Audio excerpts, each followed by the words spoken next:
Live. Hello, everybody. Welcome back. It's episode 68 of Venture Maidens, the favor campaign. Oh, hello. Welcome, everybody, to another hot in the real world and hot as always with a W episode of Venture Maidens.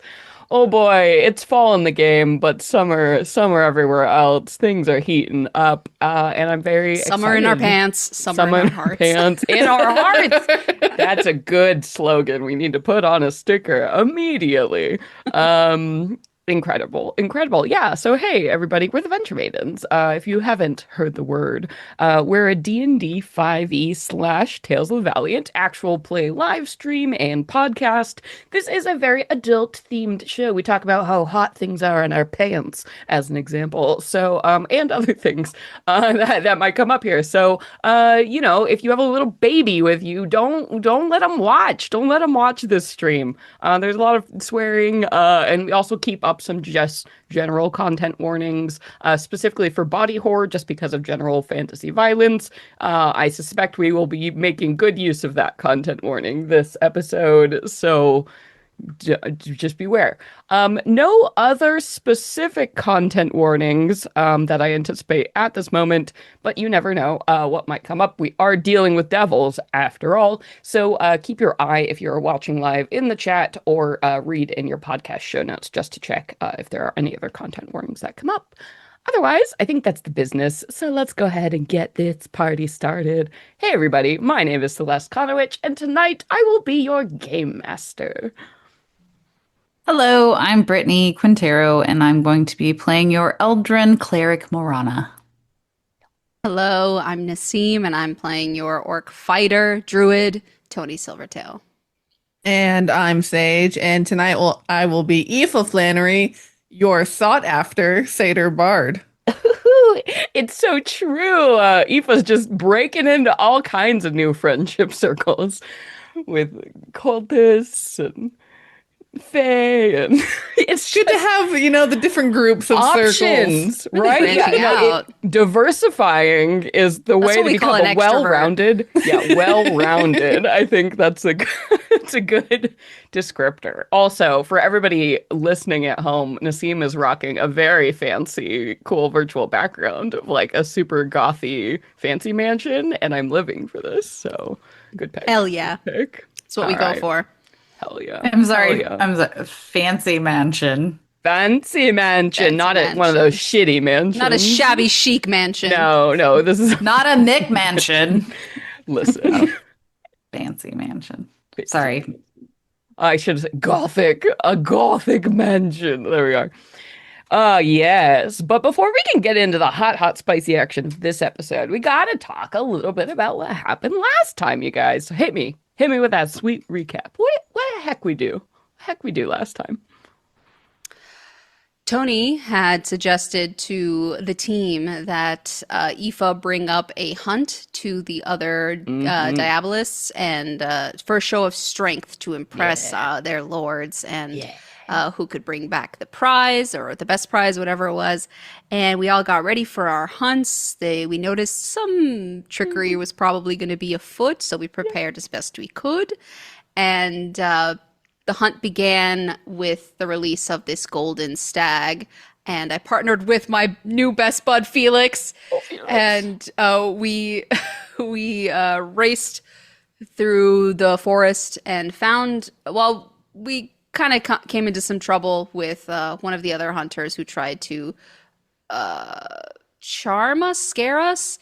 Yeah, basically which put worked you in on like a little poor. nightmare dome. Yeah, it worked on poor Felix, but I stood strong, steadfast, defeated the challenge, and found the stag, killed it, who then transformed into a woman who looked like had been living in prison and bad condition for some time, and brought back the prize, and we had won that challenge. But at what cost? Yeah. At Yep. what So cost? that was our next. Yeah, we did a lot of successes in the skill challenge we were running. Y'all stumped it. So what was the next thing that y'all decimated? Don't sound so sad Period. about it. I'm fine. I'm not sad about it. I'm so proud of you. Marana It's Well, had gonna her be so much harder conversation next with time. Virgil. Yeah. oh, Yeah. Yeah. Virgil was doing a thing where he was like boo boo boo with eyelashes, and I was like boo boo boo, and then we took a stroll. Uh-huh. Uh-huh. Pew pew pew. Um, Oh. and Brittany had a panic attack, so I'm like, I don't know what to do, and I'm like, all right, let's do religion because Hmm. I forget I'm a cleric now, so religion. Religion. And we did like weirdly. Okay, so I know Morana's like, fuck this asshole. But also he's really charming and she kind of she like and what I mean likes, I don't mean like likes. She like Relate. he's Yeah. handsome. Yeah. But she's like, yes, relate. I am relating to this person and I don't fucking want to, but it's like it feels fucking sincere. Hmm. And so, but also Morana's, she's like, I got whatever. I'm not gonna fucking play games. I'm gonna be honest. And so she was, and she explained like her genuine thoughts and feelings about the situation. And weirdly, he was like, yeah. I get it.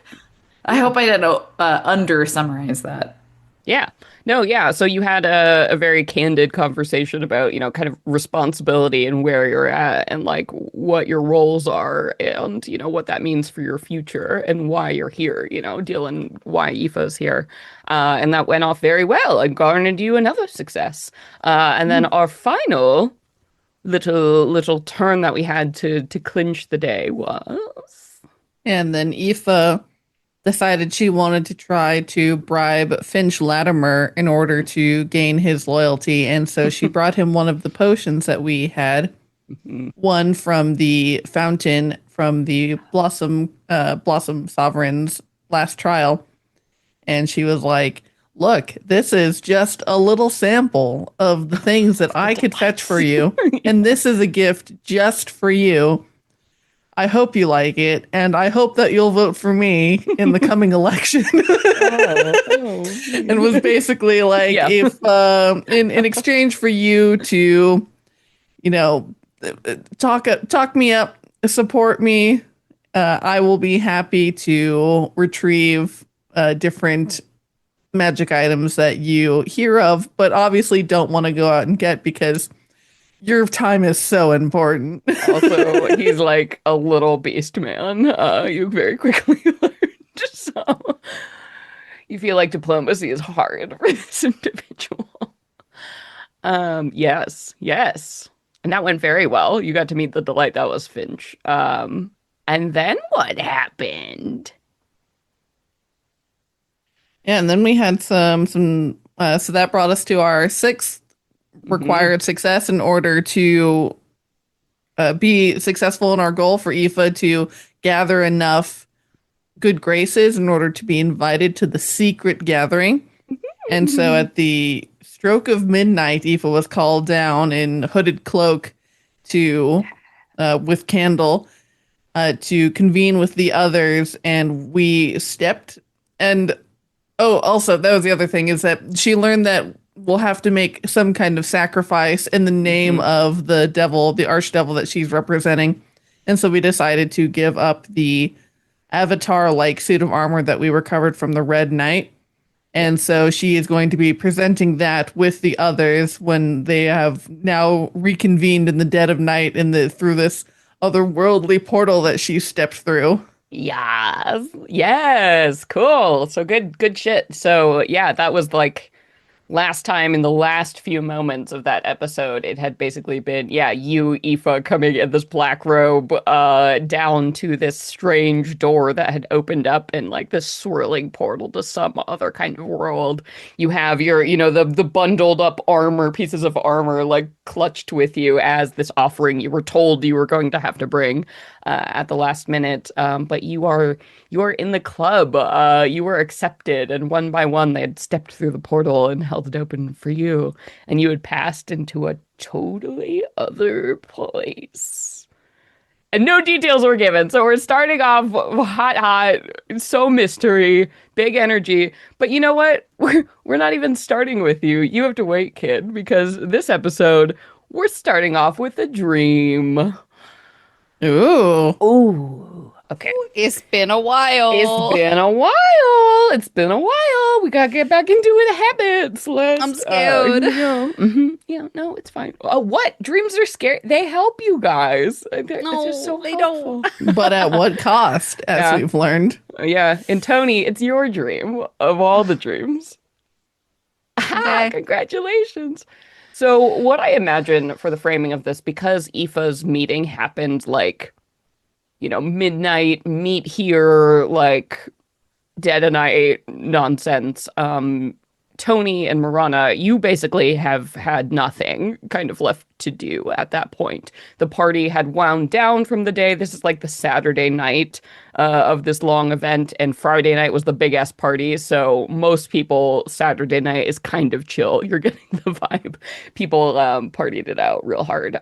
So most folks are turning in, and by the time Aoife is like gone, I anticipate probably the two of you don't have much else to do for the rest of the night. So turning in, I'm assuming, unless you guys have any like, big protestations here, like you're probably going to sleep around the time that Aoife is dealing with this secret Yeah, I biz. had a hunt today and it didn't Yeah. end favorably. I'd like to sleep and Yeah. forget. Yeah. I think we probably do the thing where we check in and we're like, Yeah. good, you're good. You good? Everything good? Cool. Nice. We did the Oh, thing. Yeah. what are we doing tomorrow? When am I going to see you? Like, Yeah. what's the Yeah, plan? we'll Kind of meet for thing. breakfast. You Yeah. had that, like, that. Though actually, it is good to, I know, because we had two rooms. So, Tony, are you crashing in Marana's room or were you crashing with Aoife, your mistress? Aoife. And also, I would, I'm, it's not that big of a deal, but I'm ready to go still. Haven't taken off my armor. My weapons are like by my bedside because I know Aoife's doing this thing tonight. Mm. So it's actually quite difficult to sleep. You're But sleeping in your armor? I guess as a yeah, soldier, though. Okay, I'm letting you do that because you're a soldier, and yeah, I wouldn't let anyone else do that. But I'm I sure gotta be you ready. actually trained too. Anything could Yeah, go down. yeah. So Okay, yeah, all right. I will let you fly with that because that's like literally your training and background. But yeah, most thank of you. the time, just so you all know, the rules, you can't sleep, you can't gain the benefits of a long rest if you sleep in your armor. But it's cool for you. So yeah, you're It's doing fine. sort of the best you can, like crossing your Yeah. arms and like just trying to like lay on your back and without anything pinching. And your sleep is, I think, fitful. Even so, it's been a while since you've had to do this. You remember, the days of like basic training when they would march you across the landscape for miles and miles and then force you to sleep, right? Like on your feet, basically, and training you to do this. But it's been a while. You've been now with this group for months and you feel the rust of this experience. You've had this nice house that you've been staying in. So it's hard. It's hard to get back to that. And certainly the day hasn't gone great. I mean, you killed someone today and you don't know the circumstances around that. And so much is up in the air and you're in a den of, thieves and liars. And all of this is just troubling as you go to sleep. And probably not surprisingly, your dreams also begin. It's first off, it's starting with, those like kind of serial, like weird little like one act nightmares. If you've ever had those, like in the fitful sleep, right? Because it's really only one thing that lasts for a while and you kind of like wake up and turn over and you just see lots of things, distressing, like images of like the shifting planes keep coming back to you. You have this image of you like standing on the plains, like your homeland here, and like looking out, just stretches and stretches of this grassland around you, and the sky up above is red and thick with smoke. Like somewhere nearby, there's a fire. Right, and you're getting that hot winds, and it's not unfamiliar. The plains do go through these kind of annual like fires in the heat of summer, but you're just standing there in the middle of it all, watching, being hit with the hot winds in your face and all of this. And then the dreams change again, and there's images of like it's like you're seeing from up above these armies that are sort of like marching across these fields, and it's just like faceless, nameless shapes of just soldiers across the land. And you think probably they're Eldrin or Orc. You can't really tell. It's just like that war. It's all that scary and intense feeling. And then the next image sort of like comes to you, and you see this ring of trees like up on this high plateau, and the trees are burning, just like absolute, just on fire, blazing up, and you're like watching this roiling smoke into the heavens.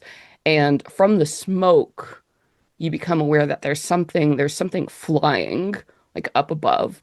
And you find yourself, you're like hot and standing on the ground, like looking up at these trees.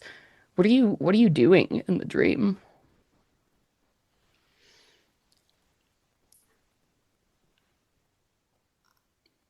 In like a dreamlike state, I feel like your actions move so quickly, it's Oh hard yeah. to know what's really happening. So I Yeah. feel like at one point, she probably feels like she's running towards the hot wind, trying to find its source of the flames.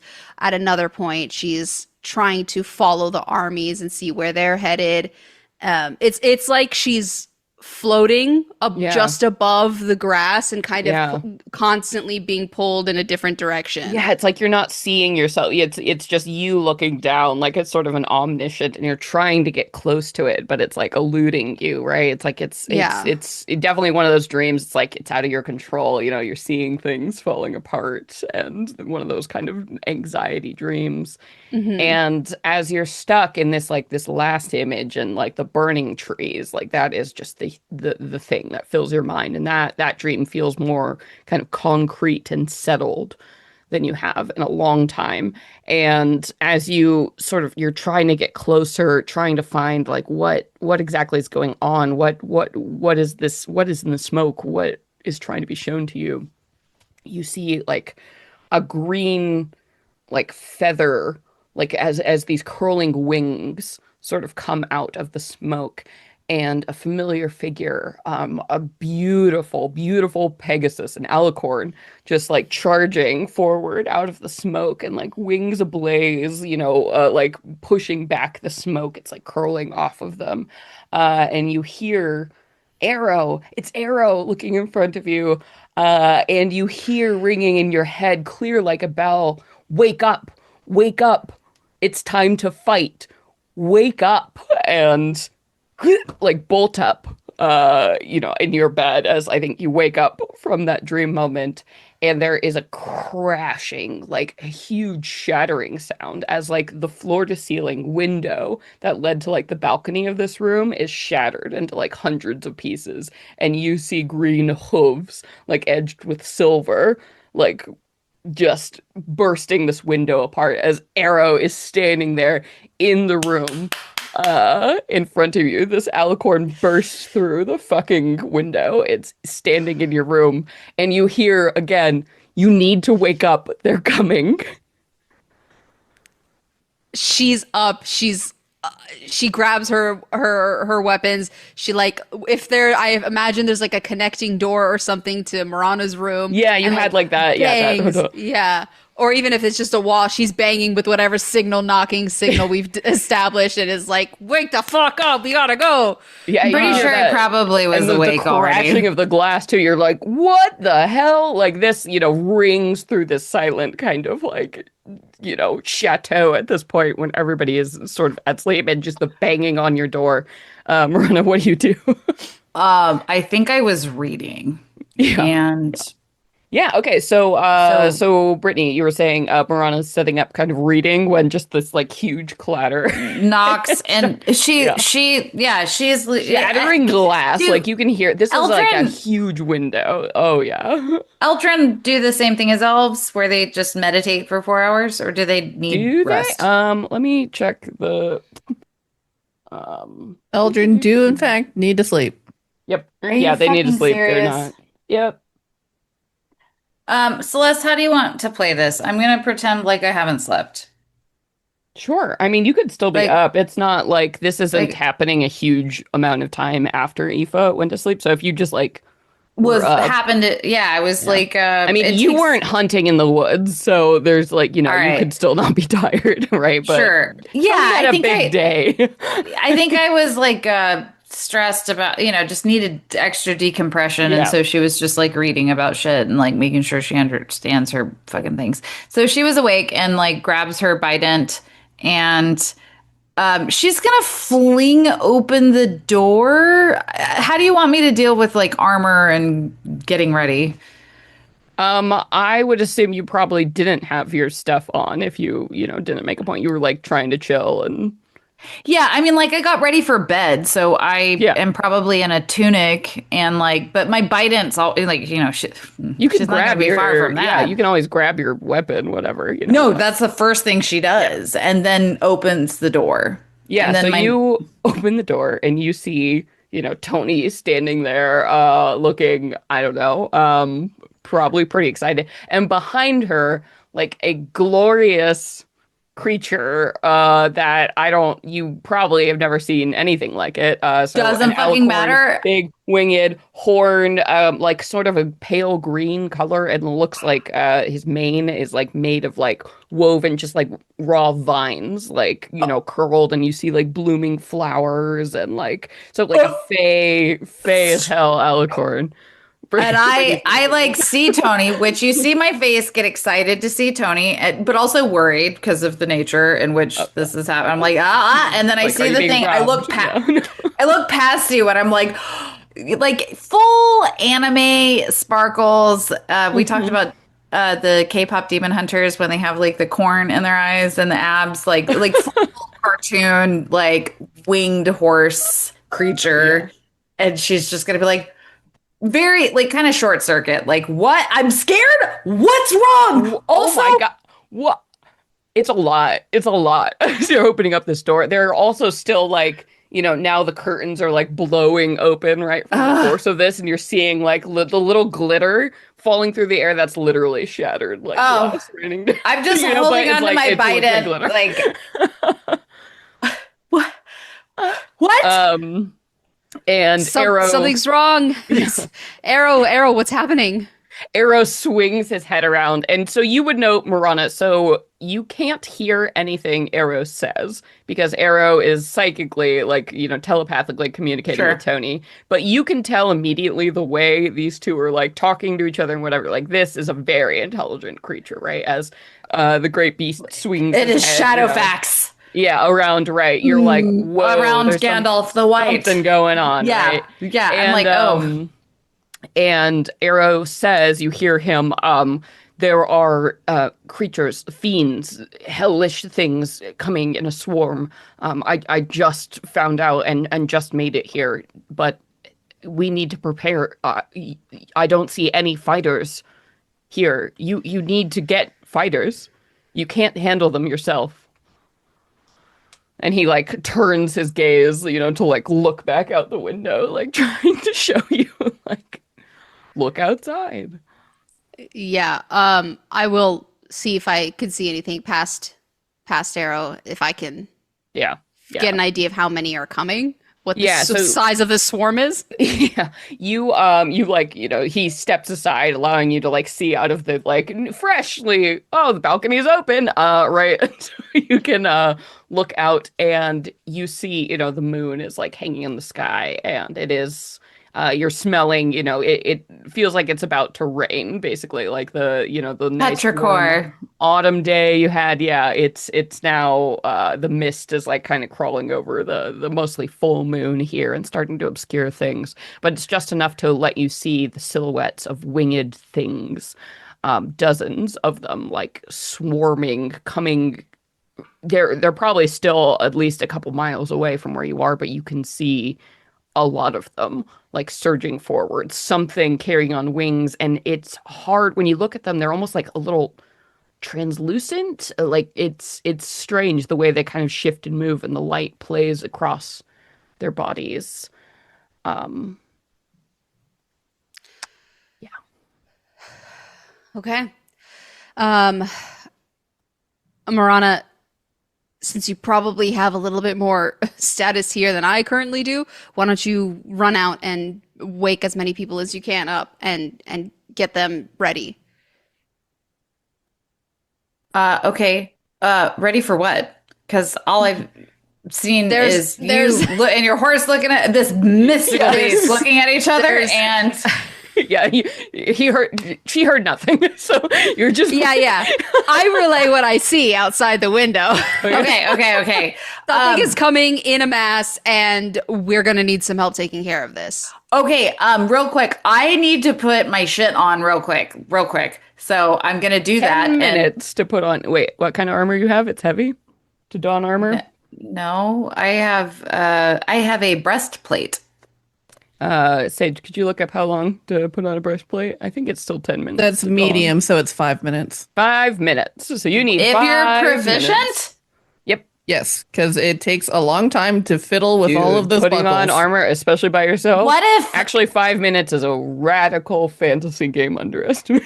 for how long. But yeah, you need if someone 5 is minutes. willing to help? It's still like- it's still like 5 minutes is like the bare absolute minimum time in best conditions. Like, Okay. yeah. So you got to start. We're gonna backpedal. 5 minutes is 5 minutes is nothing. You have 5 minutes. Yeah, you have 5 minutes. I'm telling you right now, you have 5 minutes. Like, don't worry about it. We're not an initiative.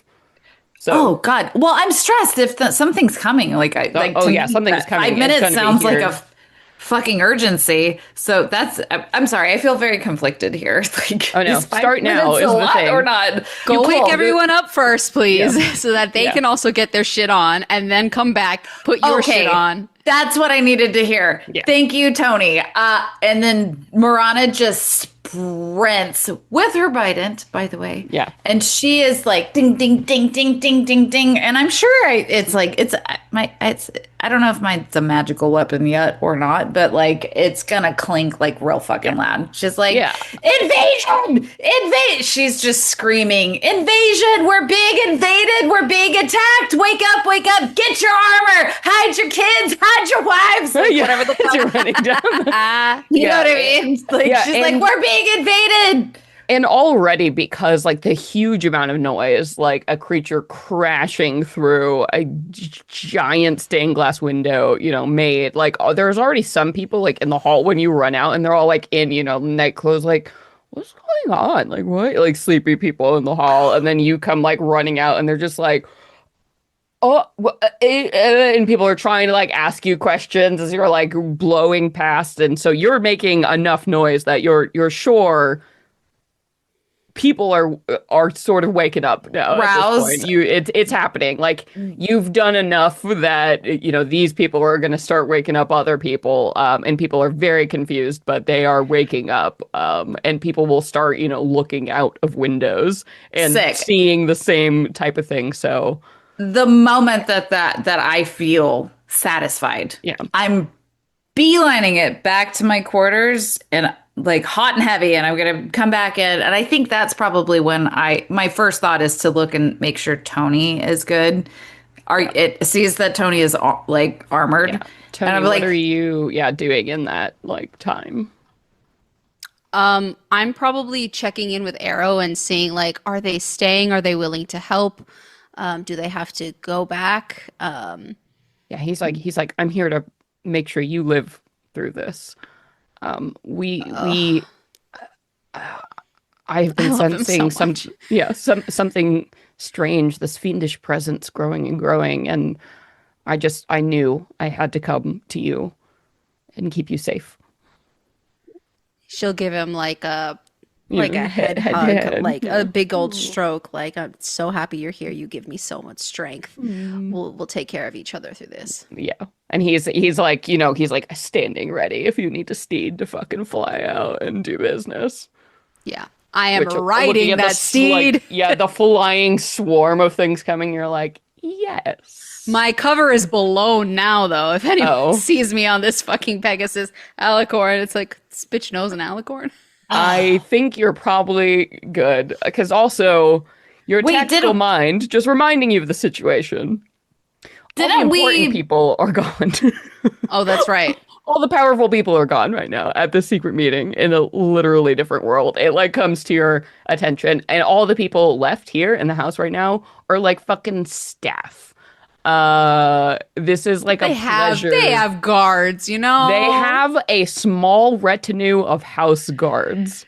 They don't have a prop. This is not a fortress. This is not a castle. They have some like personal bodyguards, right? And like you're thinking, you're calculating real quick, maybe 10 or so trained fighting men like in this whole place is probably what you got. That's running through your head, I think, real quick, the tactical assessment of how fucked you probably are in this situation.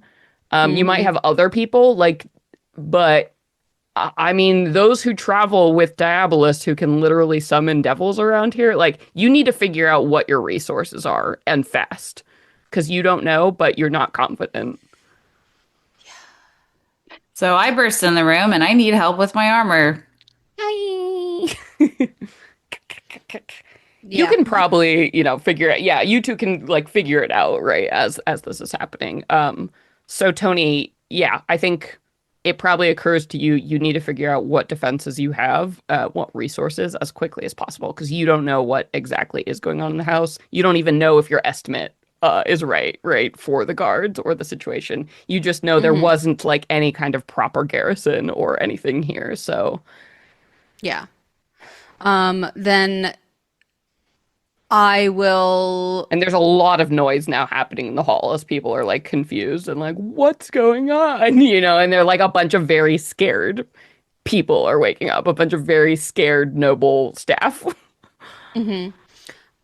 She'll probably go down towards whatever the main hall Hmm. is, like this kind of room here, that my background shows, and we'll give some kind of like announcement of everyone, there is an invasion of some kind headed our way very quickly. Whatever weapons you have, whatever armor you have, put that on, take it with you. Form ranks outside right now. Any guards, anyone with any physical combat training, please be the front line, and So anyone as you're getting else. into this speech, there are a bunch of people panicking and they're really loud and it's chaos. So I'm gonna need you to give me some kind of check or lean on your friendy here to coordinate. General, you need a captain. You need to get these people's attention. How are you gonna do that? Does survival make sense right now? No. Survival is like camping. Survival is always going to be like lone man, naked and Oh, afraid, camping insight. skills. Insight? No, I read Nope. that completely wrong. I would say intimidation or persuasion or performance I'm not good are at going to be the any of things. those. You need some What you got? What you got, Marana? I'm going to see this happening and I'm like, this warrior needs a first mate or whatever. And so I'm going to go in. I'm going to find the heaviest fucking thing I can find. Belt of tons Hell of great. Giant Strength. Yeah, And great I'm for gonna wearing. fucking slam it down in the middle and I'm gonna step on top of it and I'm like, everybody shut the fuck up and listen. Okay, cool. Or it sounds like an intimidate check to me. Yeah, Okay. I am not proficient. I rolled a 16. that's that's great. Plus your Oh, charisma, I think. Yeah. I think I have zero. I have zero. That's right. I think that's why I was freaking. I was like, is 16? 16 is still great. I think you clearly make a point and the people around you are like, "Whoa, what? I Oh don't my know. God, huh?" Somebody's like they're like, "Ah!" Panic mode and seeing somebody like doing something intimidating like throwing a fucking thing and making a big noise. Boom. Like people like get quiet, real fast. And you create this opening so Tony, you can kind of climb up and like start on this speech here. So you've bought Tony enough time to like get people to listen. And people are like, oh, like clutching their pearls and sort of, like looking around like, oh, yeah. And finally somebody steps forward. And you recognize that they're wearing that kind of that black and gold that you've seen like on house staff. so far at Alara's, estate. And this is sort of an older, like human gentleman, sort of like salt and pepper. He's got a couple scars on his face. You're like, this guy probably knows something. And he Mm-hmm. introduces himself. He's, uh, Madam, we don't have a full fighting force. We have the house guards, but there are maybe 12 of us at this point, and we went and I tried to find my mistress, but she is gone, as well as several of her associates. That would be critical for defense in this situation. I'm afraid I can get my troops here, but other than that, there's very little in the way of defenses that are capable, though we have some options. Do you have any means of contacting your mistress? I have tried everything, and I she had left instructions not to be disturbed, but she did pass this along just in case. It's something for emergencies, and he holds out like a golden sort of amulet, stamped with a symbol you have gotten pretty familiar with. Oh yeah. Mm. The diabolus symbol you've seen before on Mamon's coin, the horned and sort of upside down eye. But other than that, we have some siege weapons in our capability, but they haven't been used in quite some time. This place has become a summer home. Very little remains of its original defensive capabilities. Um, what are we supposed to do with this coin? What use is this? I I, I don't know. It's just something she left. I'm sorry, I can't be more helpful. I don't seem to be able to find any of the individuals who would know more about this. As a quick head count, it seems Virgil Montfort is unaccounted for, as is Finch Latimer. Calpurnia Vassar is also currently missing, and we can't find Alara anywhere. I I think you're the best we've got. All right. Well, get any weapons you have together. Get your guards that you do have on staff right now out in the front. Anyone else who feels confident or a little bit trained in handling a weapon, bring them outside too, and we'll be joining you outside. Yes, yes, ma'am.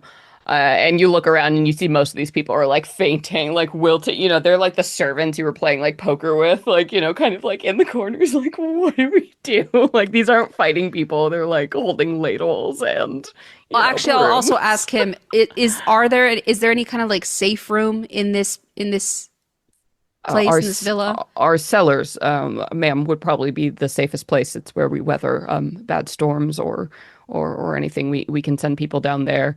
The cask room underground as well. What are you nodding your head at, Brittany? I think we can probably encourage them to like, do you want to survive tonight? It's time to take a shoe and throw it. Well, yes, obviously. Anyone who would like to help us, please stay out here, grab a weapon. And if you cannot, you don't feel confident, I don't want you risking your life. Please go down to the safe cellar space, lock yourselves in. Anyone else who is willing to help us to protect everyone here who is left, because we are all we have, our mistresses and masters have gone. We have to take care of the situation and each other. Yeah, and there's like sort of murmuring, going around as people are like checking in with each other about like what they can and can't do. And like one of the people who you played like, poker with the other night kind of comes forward. You think you recognize them from one of Calpurnia's, so the Diabolist of Beelzebub, from their ranks. There are a few of us here who have some basic magic talent. We can help you, but I think most of these people are going to be useless. I'll round them up for you and do what we can. But again, basic talent. That might be all we need. If we really are facing fiends, I doubt it's going to be enough, but Well, it's better than dying. I like that attitude. And so you see this individual starts like rounding up like a handful of people, and this other silver, pepper haired fella you talk to is rounding up the people who have any kind of martial skill, and like bringing people out. And I'm assuming maybe you had Arrow like standing out. He can't walking around halls is gonna be hard, so maybe he's out like in that front kind of courtyard area, and people are rallying around. So I'm gonna give you guys a breakdown of the resources you have um, in this moment. So we have about 15 fighting capable, like martial warriors. And then these are going to be like a few of them are like veteran level, which is like CR5, which is going to be really helpful. But most of them are like soldiers, guards, like CR1. They're like first, second level, like kind of characters. You Specifically melee. Yeah. Well, no, Okay. no, just they could do ranged or melee. So they could, fight with Ranged any and weapons melee. you put in their Cool. hands. You have maybe 10 like magic users. And so these are people who could sling, long range spells or like, offensive kind of magic. If you wish to use them, you have two mangonels that they can drag out of like the cellars here. These are basically imagine giant fucking siege weapon sized crossbows. Okay. So you can shoot like huge bolts, right, to take down multiple flying allies or bigger targets that might appear. Yes, That sounds like it 100%. We needs will be to using those. Yes. immediately. That's before they get too close. Exactly. Um, you have one, there's like a hanging like cauldron thing that they can start like heating up oil for and stuff that like is over the front doors like of this place that they can dump down. So if people like get close. Yeah, gate cullis or whatever Yeah. the fuck. Yeah, so Like, I yeah. did on the siege weapons I gave you guys. You have the mangonels and the hanging cauldron are the two things I have on that Okay, sheet. So you got have your it. stats there. And if you activate this amulet, which Tony, you can tell is magical immediately when you touch it, this will summon two gilded devils that will be under your command to be able to use and employ as you will. Oh, okay. So that is Alara's like backup, like shit gets fucked, activate this, it summons two of my goons, my mom's boys to help out. And then, of course, you have both your bad selves and you have an alicorn who could easily, by the way, carry both of you around if you both need to fly in the air. But yeah, so I'm going to leave you all with this thought and this and Hold all of on. this, and feel free to talk to each other. But the scene is going to change as all of you are like standing there, rallying in the night, watching this like swarm descending. And we're going to shift focus. What's going on with Aoife? We've got to check in what's happening with our darling Aoife, who walked into a portal somewhere else. So when last we left you, Aoife, what are you feeling? Those moments right before, because it was the dead of night. These black-robed figures all around you. And you chose to step through this portal and you had felt it, that familiar magic, because now y'all are basically plane hopping experts at this point. As you pass through this portal, you know every part of you knows, and you're in your Fey form as well too, so you're even Mhm. more intrinsically in tune with this magical feeling as you are going to a realm that is somewhere else, somewhere not of the material plane. And as the heat and the strangeness of it rolls over you, you know you're not going into the wilds. This is not a fairy plane. This is something else, something you've never experienced. What are you feeling in this moment before at that transition?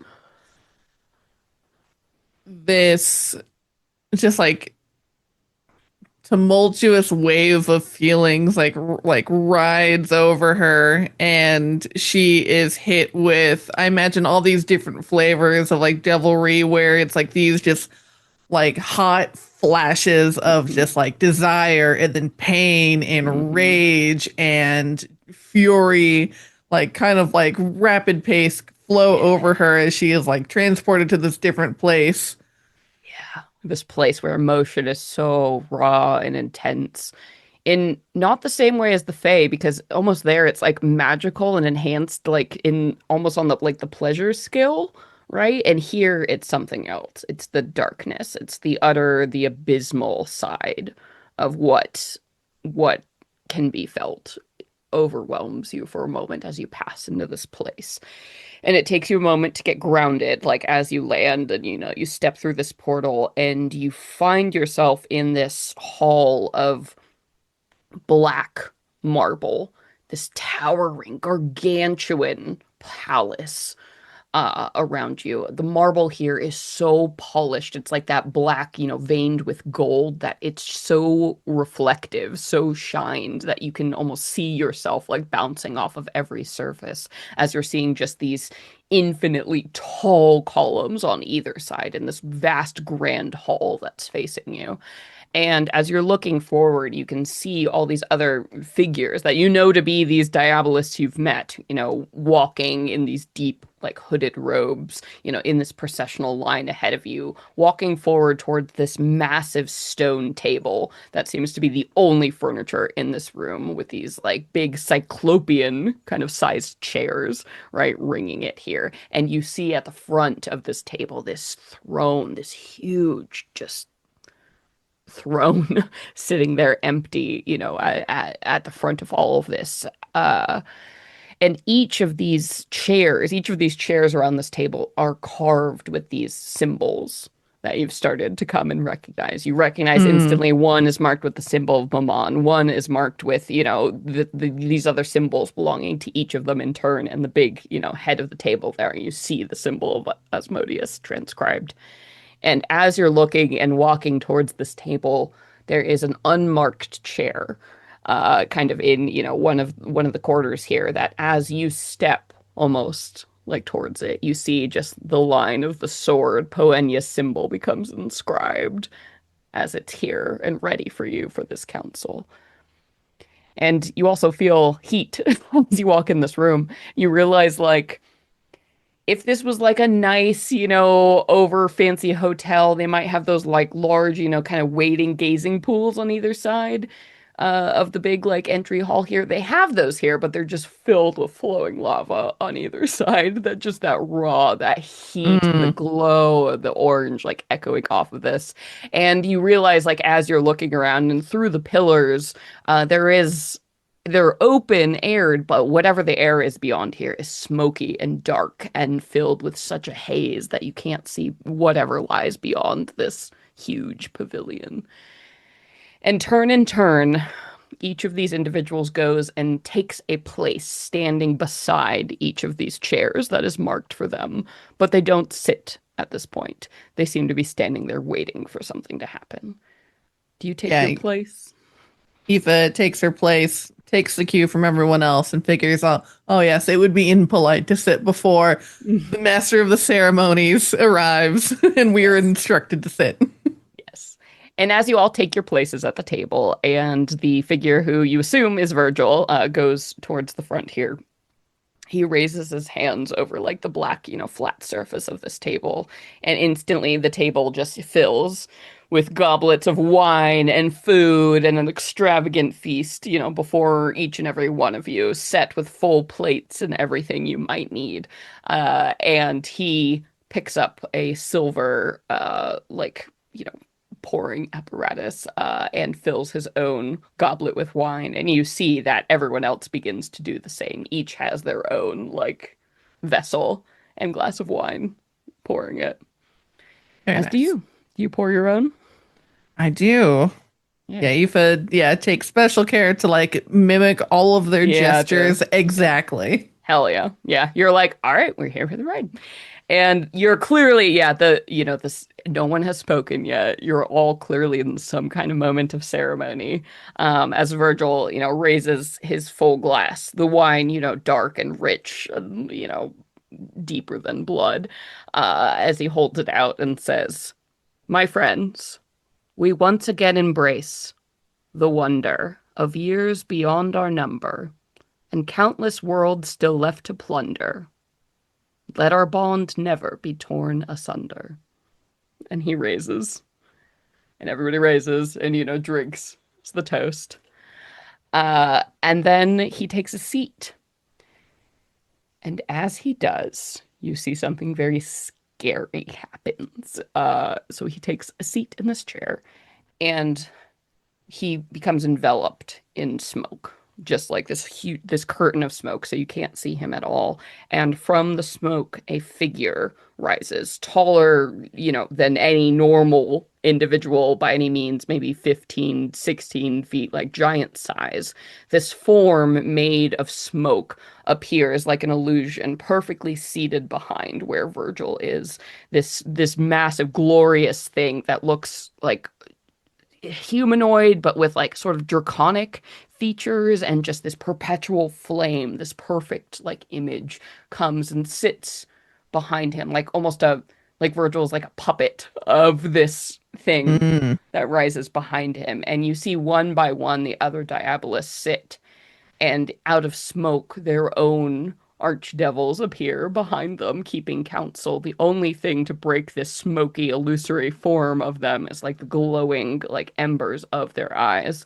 So as Ooh. Alara takes a seat, you see, this massive, like fat, rotund creature with like these bright curling horns, right, sits behind her.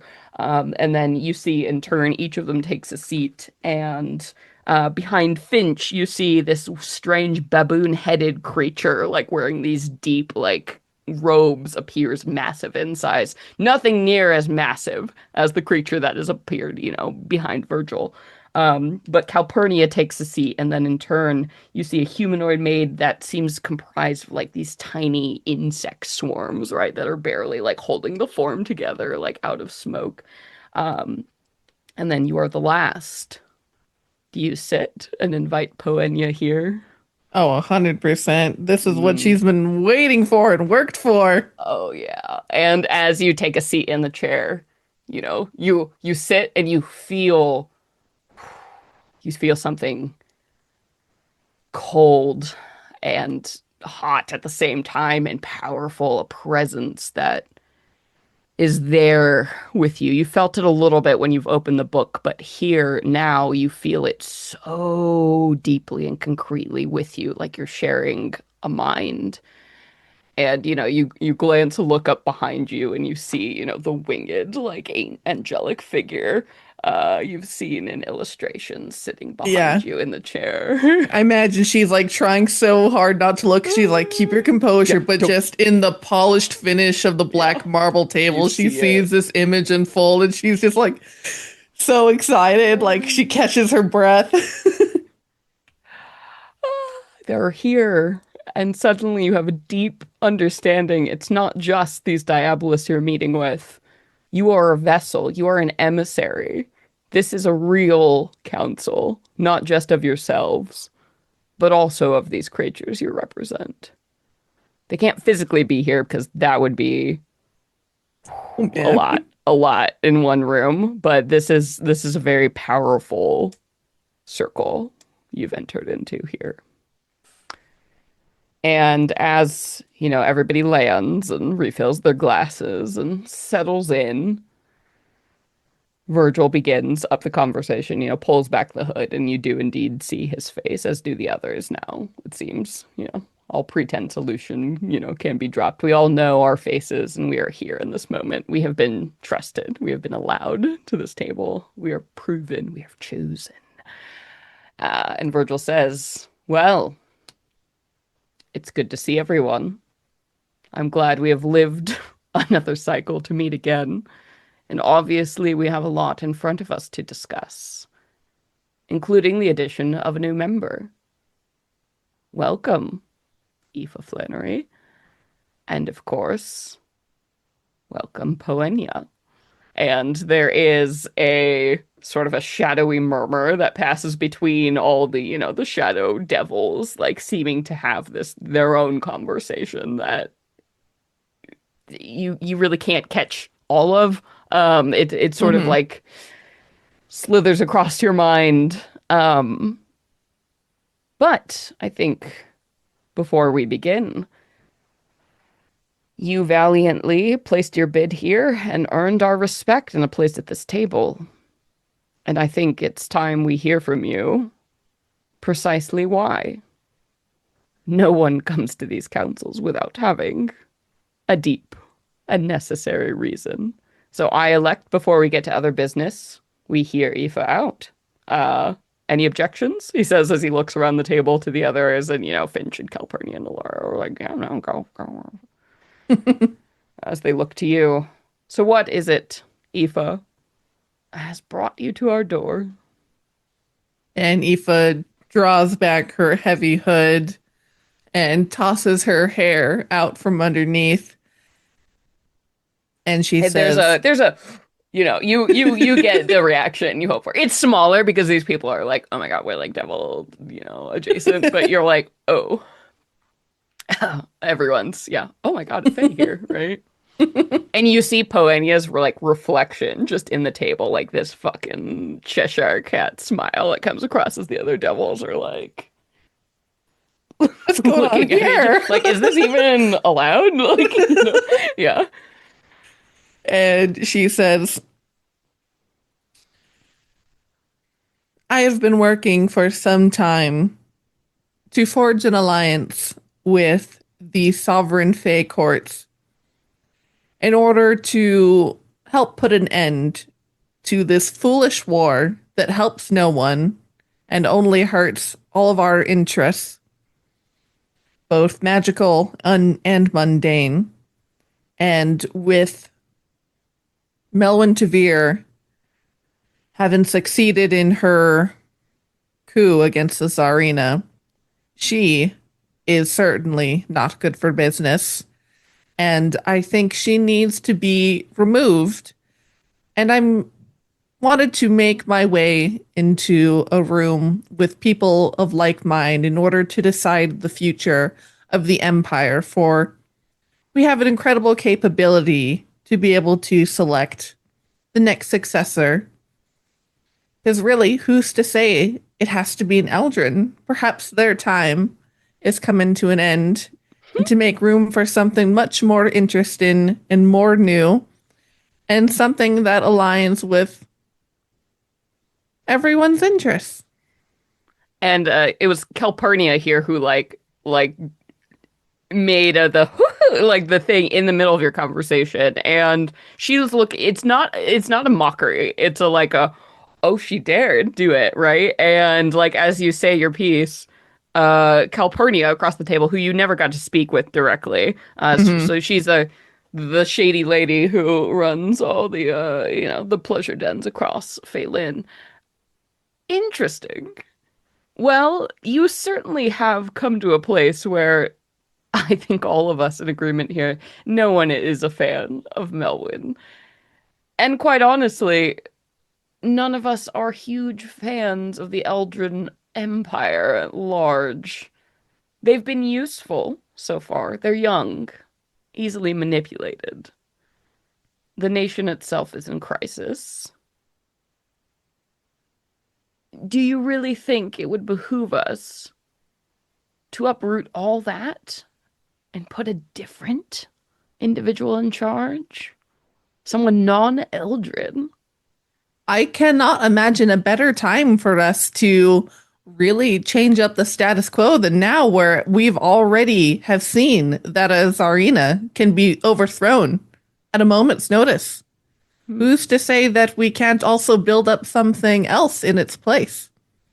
Melwyn only holds on to power because I believe I've discovered who she has been dealing with herself.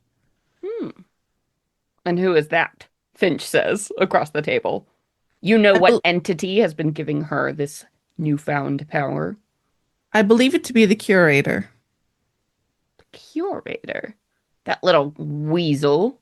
That little piece of slime. That little frog toad individual.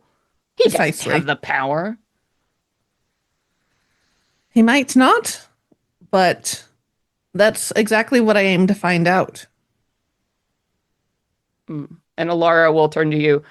You really think the curator is involved in her plans? Well, that would make actually a great deal of sense, Yeah, considering where all the Corellans have gone. Do you suspect that's where they are in his care? I've seen it for myself.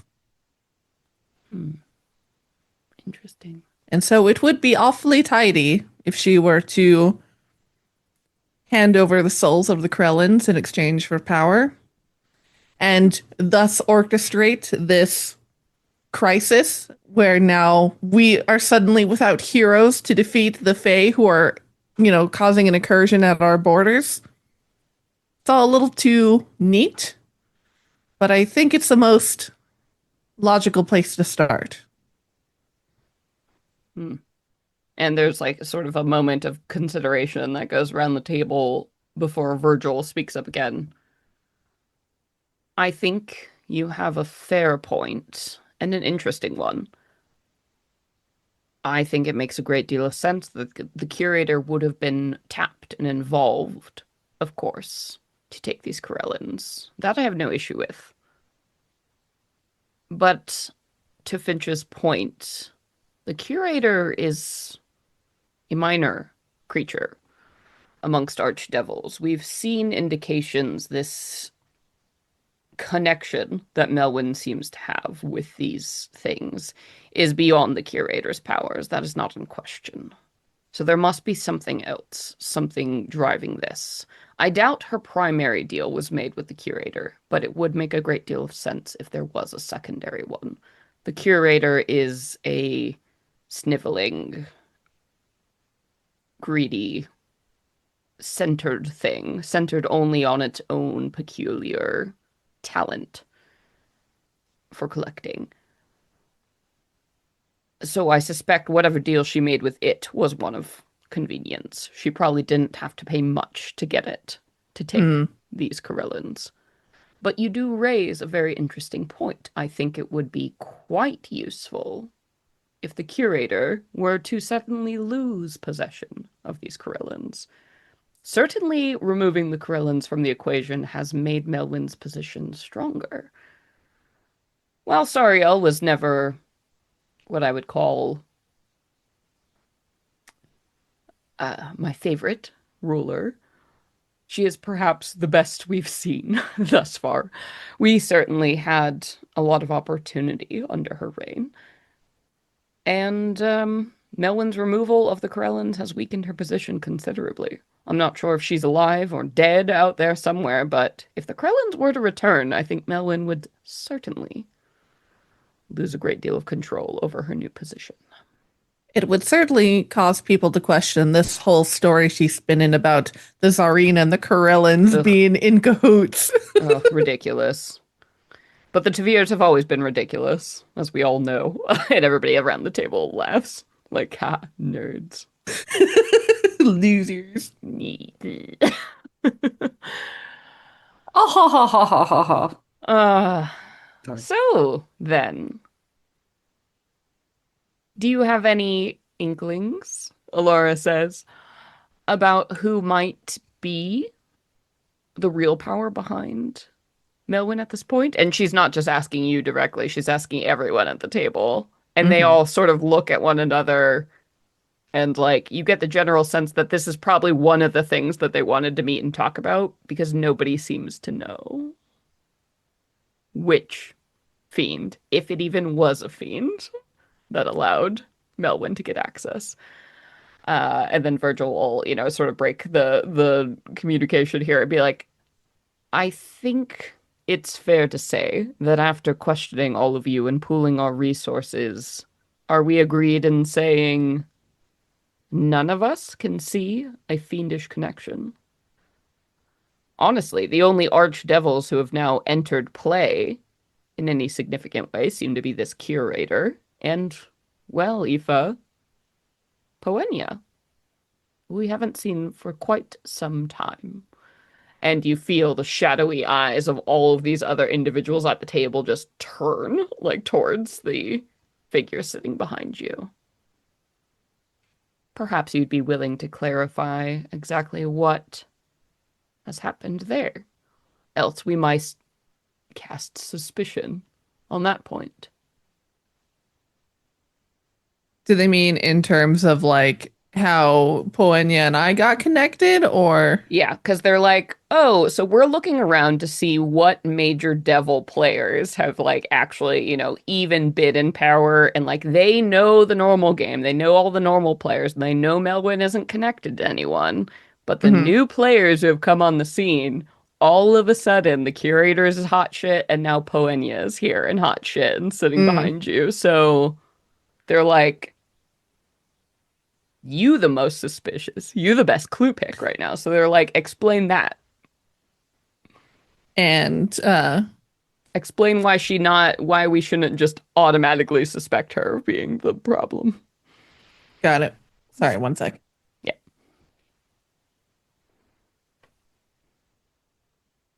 Yeah. It's always easier to be like looking around your party and be like, oh, rather than assume my friends are the problem, the new stranger here is probably the problem. Yeah, that definitely makes sense. And she's been And like disappeared from hell, literally. She hasn't like been in hell for, almost a few hundred years at this point. She's been out of the game. So the fact that right. she's back here and like walking around and she's got an emissary at the table, explain that. Yeah, and so as the question gets pointed towards Aoife and Poenya, and Aoife will say, Virgil, as I'm sure you've become aware after spending some time with my companion Marana, I was the one who rescued her when she was brought back. Her soul was brought back into her body, and on the remains of the Rothwell estate. And when we left that crypt, a spirit gave me a gift, and it was the connection to Poenya. And so I see it as an odd twist of fate. Mm, the Rothwells. Mm. And they're looking around here, and Finch seems to be the one who's like, the Rothwells. Now that,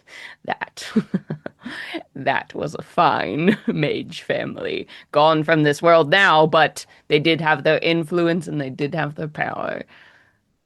Funnily So enough, they've at the been hands of keeping her. Hmm? funnily enough, at the hands of at the hands of of the Tavirs, no less. And so we've been Well, given a gift of their unmaking, perhaps. interesting. So the Rothwells captured her, and then the Rothwells were slain, and she has languished all this while in a book. How sad. How sad, Poenya. And there's like in that moment of like that Cheshire smile, your shadow behind you had before, like sort of there's a moment of like fall, Hmm. and she looks literally smaller, like as her shadow kind of shrinks in the presence of all of these others that grow larger. Hmm. Well, I suppose you were very lucky then to have stumbled across this archdevil. So you aren't by any means a lifelong believer, subscriber. This is more a marriage of convenience for the moment for you. Is that accurate? And she does giggle and she'll say, as we spoke before, Finch, you do know I'm a dabbler. And part of that, it while you may think me fickle, Mm. it means that I'm able to take a broader perspective and that I'm open to new opportunities. And he And makes a gross sound in his mouth. and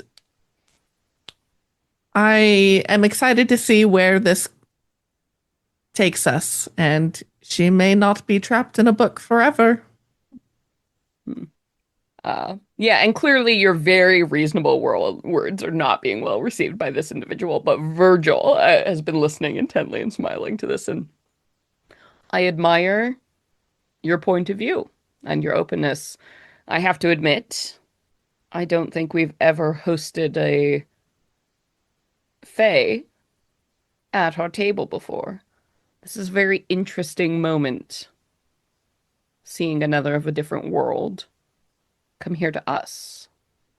After all, our kind has trafficked in all worlds across time. You have a stake here that I think none of us quite share.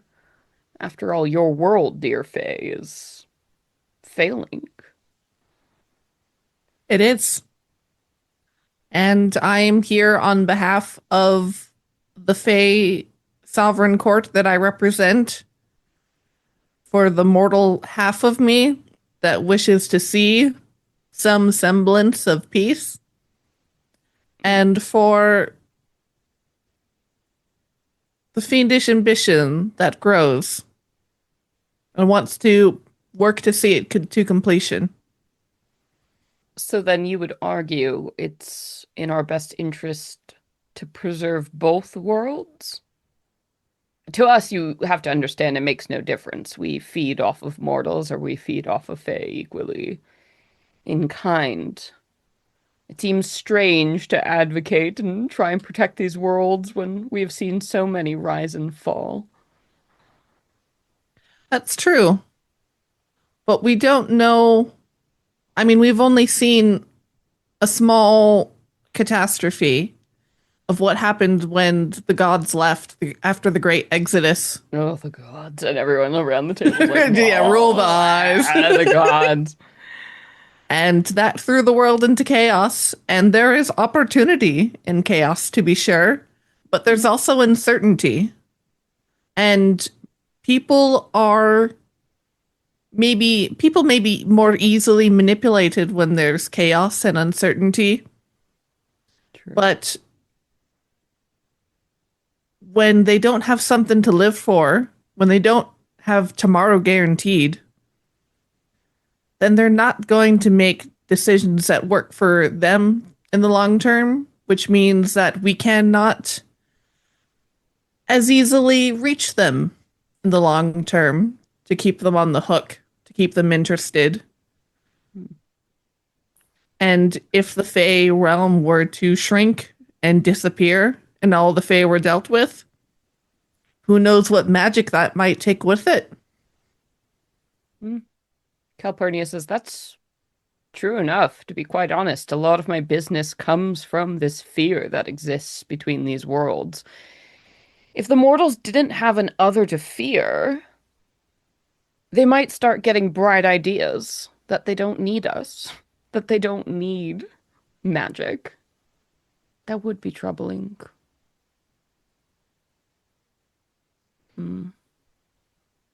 I like you, Aoife. I've decided. And Alara like looks at you and sort of, rolls her eyes. It's like I was telling you, she's quite interesting. And there's a moment at the table where it seems you feel very heard and your point is going quite well. I think this is probably a good moment to jump cut back to the calamity that is occurring. Oh boy! Outside. So, Brittany, Nassim, you have had some time here as you are like rallying your resources and kind of gathering, strengthening your position, looking at the meager forces you have against what is coming. I think the ball sort of drops on this encounter as these winged things are flying closer and closer towards you. This is when you begin to feel the ground shake as something massive is accompanying them.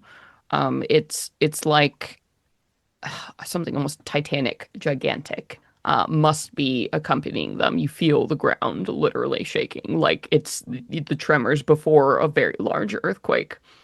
And you finally see, now that these things are, maybe less than half a mile away from where you are, approaching the just not the defensive siege gates around this estate, like just the nice, visually pretty looking gates around this estate, like literally meant to keep like deer away.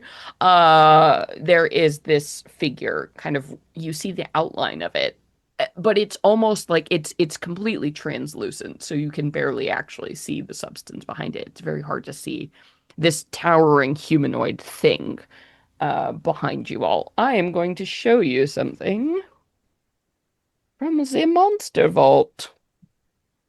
Hold it up. And don't worry, streamers, I'll put this up in the chat and describe it with my words for everyone else. You see kind of a familiar looking thing. This Oh, It's like its skin is completely translucent, almost this like teal colored gelatinous Ew. substance of a Ew. humanoid figure with like horns. And you can just make out like the black, almost coals of its eyes that are these like spinning vortexes to something else, just like Ugh. stomping along the way, accompanied by, and now that these things are closer, within, a mile, it looks like swarms of these guys. So they're like bat-winged figures with these like large oversized ears and forearms, wielding like daggers and knives as they're flying in. And they all once again have that rubbery, translucent quality to their body, just like that thing you fought in the streets not that long ago in Phelan. Those yeah. So that grosses me out so fucking yeah. much. It's safe to assume that what you're looking at here are fiends of the same variety of that kind of that reddish thing you fought before in that back alley. These are probably more of you learned that they were called Chol and that they were like mercenary fiends, essentially. Hmm. So you're facing an army of these things descending on this chateau. So it's probably safe to assume a few things if you put your logic heads together about why they're here. I think All it's a right. good time to roll some initiative. Eh? All right. All right. Also, are you Don't. using the pendant? 100%. Okay. No. So as you like tap the pendant and you're like, whoa, I mean, Celeste told you what it would do, but I think in character, you're like, so as you hit this thing, two gilded devils appear. And you realize now that that thing you were fighting in that like weird nightmare like cops during the hunting mission, Tony, was one of these things. They're the tall, Mm. very slender, horned individuals that seem like their skin is entirely just like made out of gold. And as these two individuals appear, they stand almost 8 feet tall, either of them, but like large and slender beings. They're just dripping with like jewelry, and their armor is completely made of gold. And they scream, Mamon's devils, Mamon's personal devils to you, as they both appear. And they kind of look around disdainfully, and then look at you as the one who summoned them. Mistress, not who we were expecting, but we are here to serve. I assume you speak common, they're saying as they over Yes. enunciate in common. I speak common.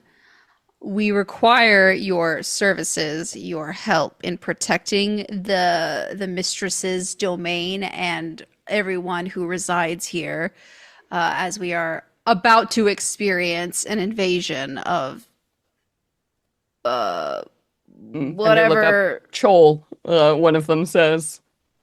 Chol, nasty little fiends. Yes, I've experienced them before in the past, but I know that at this great a number, we could use all the help we can get. We are here to serve. So, would we like to give them names? I think each of you, so Nassim, you've agreed to run one, and then Brittany, you're gonna run one. So would you like to Mhm. name your devils? And you can also tell me if there's any, specificities to their personality or what they look like. Um, Mine will be named Stellis.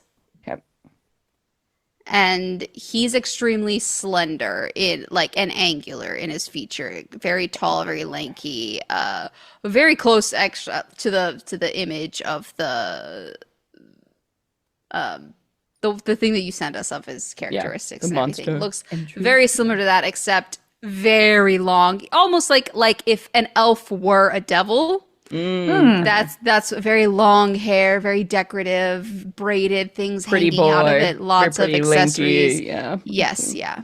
A very pretty, Refined. gilded, A slender devil. model devil in his Model day devil. job. Yes. My name is Hans and I love My it. name is Yeah. Stellas. I'm on the romance covers for devils. It's a Yeah. whole thing. Okay, He all right. has an So accent. Stella's, yes, let's do this.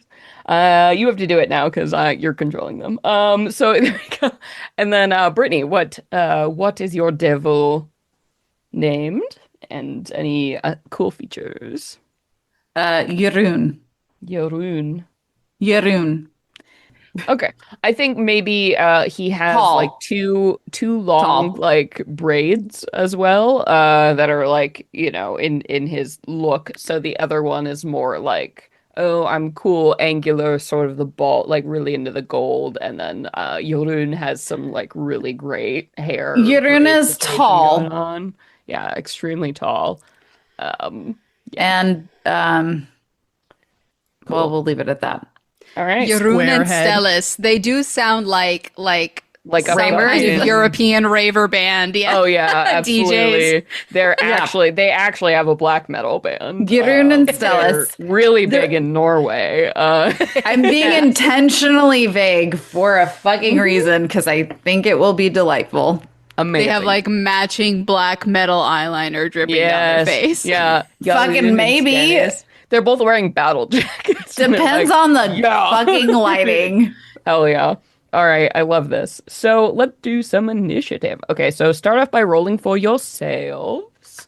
Oh Got God. Okay. 18 for Tony. Oh, Whew. Initiative. So that's a 9 plus 2, 11 so 11 for for Marana. Okay, Yeah. and then I would like both of you to roll for your boys here, your devil boys. So, Stellas got a 17. okay, cool. So it's your dexterity modifier plus whatever you roll, Brett. So it's +2. Okay, thank you. Oh, okay, then 16. Oh shit. Okay, Jeroen is on fire. Jeroen rolled a 17 plus 2, which is a 19. Okay, for Yorun. Jeroen! Okay. So that'll be okay. So I've got you 4, and then so we also have a contingent of martial warriors, and we have our mages. Jesus Christ. And then I will remind you, the siege weapons. So I gave you guys the rule for the siege weapons. Yeah. The thing about those is that they take like your whole ass action and turn to load and use. Sure. So you guys could do that yourselves, or you could have your people on the ground do that and run them for you. So those would have to be your martial guys, basically running those. Yeah. I think it would be useful to have at least we have 2 of those crossbow things. I think it'd be useful to have 2 of our martial guys do the crossbows. And I guess all of our martial guys, because our magic users will probably have some ranged abilities, which will be the most useful. So let's have our martial guys work on all the siege weapons. I think it would be good to have all the martial guys kind of on the siege weapons until people land on the ground, right? Yes. And then at that point, Yeah. we're all in agreement to make our lives easier. Yeah. Yeah. Okay. I agree. All right. When would you like them to go? I'm going to give you all the opportunity to decide. So right now we have 19 for Yoon. We have 18 for Tony, 16 for Stellis, and 11 for Marana. So we can basically have them go. I'm not going to say they can go in the 20 spot, but they can go in between any of you all. Oh. decide. Let's have one go after myself. And I'll have both the marshals go on the same time, so we can divide where the marshals and where the mages go. But I want Okay. them all to go as one group just to make my life easier, selfishly. Oh, so not like in between us then? So Like, no, so you can have the marshals and they'll fire both weapons, right, on that same round, is what I mean. oh, I see. Okay. Yeah. And Um, then the mages can be separate somewhere else. let's have the marshals go. How do you feel about this, Brit? Just after me, before Stellis and you? I'm gonna say yes. Okay, we'll put the marshals there. That makes sense because Tony's our general, so that makes a lot of sense. And then when Yeah. do you want the mages to go, Tony? Uh, they can go after Brit Okay. So does her final turn. they'll go last on the turn. So we figured out the initiative here, and then let me roll some stuff. And when I say yes, so the thing stomping towards you, it's like a kaiju monster sized. Like think Godzilla is coming, and then he's got all of his little like 30 minion flying hell buddies around him. That's the sitch we're looking at as this Can is we see stomping up here. how many are flying? Yes, it looks like 24. Oh, Jesus. Yup. 24 of these little guys flying in. And you can see now as they get closer and closer, they each has forearms, and they're all holding daggers in all of their forearms and their wings. And it's a whole fucking situation. So somebody really does not want the people here to survive. Boy, would it be nice to have, 5 Diabolists helping you with all the power of hell right They're now. just here to kill all the fucking staff members? Like, what is the. So yeah, so this was a very opportune time to attack. While all the masters are away, someone else is sending in their, devil army to slaughter everything else. So presumably okay, when they we're pop here. back out of the portal, as if they were here, as if they know, as if they had an inside person even. Oh, oh, oh. All right, Fuck 'em betrayal. up. Yeah. Okay. So here we go. These flying things, as we move into initiative now, just soar down, and they're like raining, dive bombing down on this group of individuals here. So you have sent now the marshals off to the side, and they are manning these big, mangonels, which are these like giant oversized crossbows, and you're surrounded by mages, on either side that are like firing up spells. And the two of you, Tony, I assume you're mounted on Arrow during this time, so you can fly up and, do what you want to do. Marana as well, I would say if you want to also ride on the back of this great beast, so you can actually, get up there and do what you need to do, is probably going to be your best position for this fight, at least this round. I don't have many ranged attacks. Yeah. So sitting on and neither does Tony. So I think sitting on the back of this, the winged Oh, steed for is, survival. yeah. So I Okay. think You right want now to ride a that's fucking alicorn? yeah. You want I to ride a fucking mean, alicorn? He can Say handle less, it. spam. Yeah. Let This me is hop like up on that fucking rump. yeah. So I think yes. So I'm totally down for you and Tony to be riding on the alicorn so you guys can fly up and like be in the middle of this shit, right? Like and do melee and sword attacks. So you look Yeah. cool as hell. Yeah. Yes. So, but looking at the initiative order, we actually have Yaroon going first before these flying dudes come into the equation. So Okay. I'm gonna say, so for running the Gilded Devils, I've given Yeah. you both so the audience at home knows as well. I've given you both the stat block for Gilded Devils, which appears in the Tome of Beast 1 from Kobold Press. Shout out if you like these creatures. So we are going to be doing a bit of a learning experience, having our player characters run some monsters. So everyone, be patient. This is how this works. So as you're looking at these creatures, the most important thing to keep in mind is going to be looking at that actions header there. So do you both Mm-hmm. have the page open? Yeah, I've been studying it. Yes. Nice. Yeah. So on the bottom left side of the page, you're looking at this like a GM. So this is also for all of you sitting at home, like, how does Celeste do it? Oh my God. Here's the It's a secret bit spice. OP. Here's the secret spice. It's really good because these are CR7 creatures. That means that one of these guys could take on by itself a party of 4 7th level adventurers, is roughly how this shakes out. And we've got 2. That's not bad. It's not bad. You got some help. These guys are good.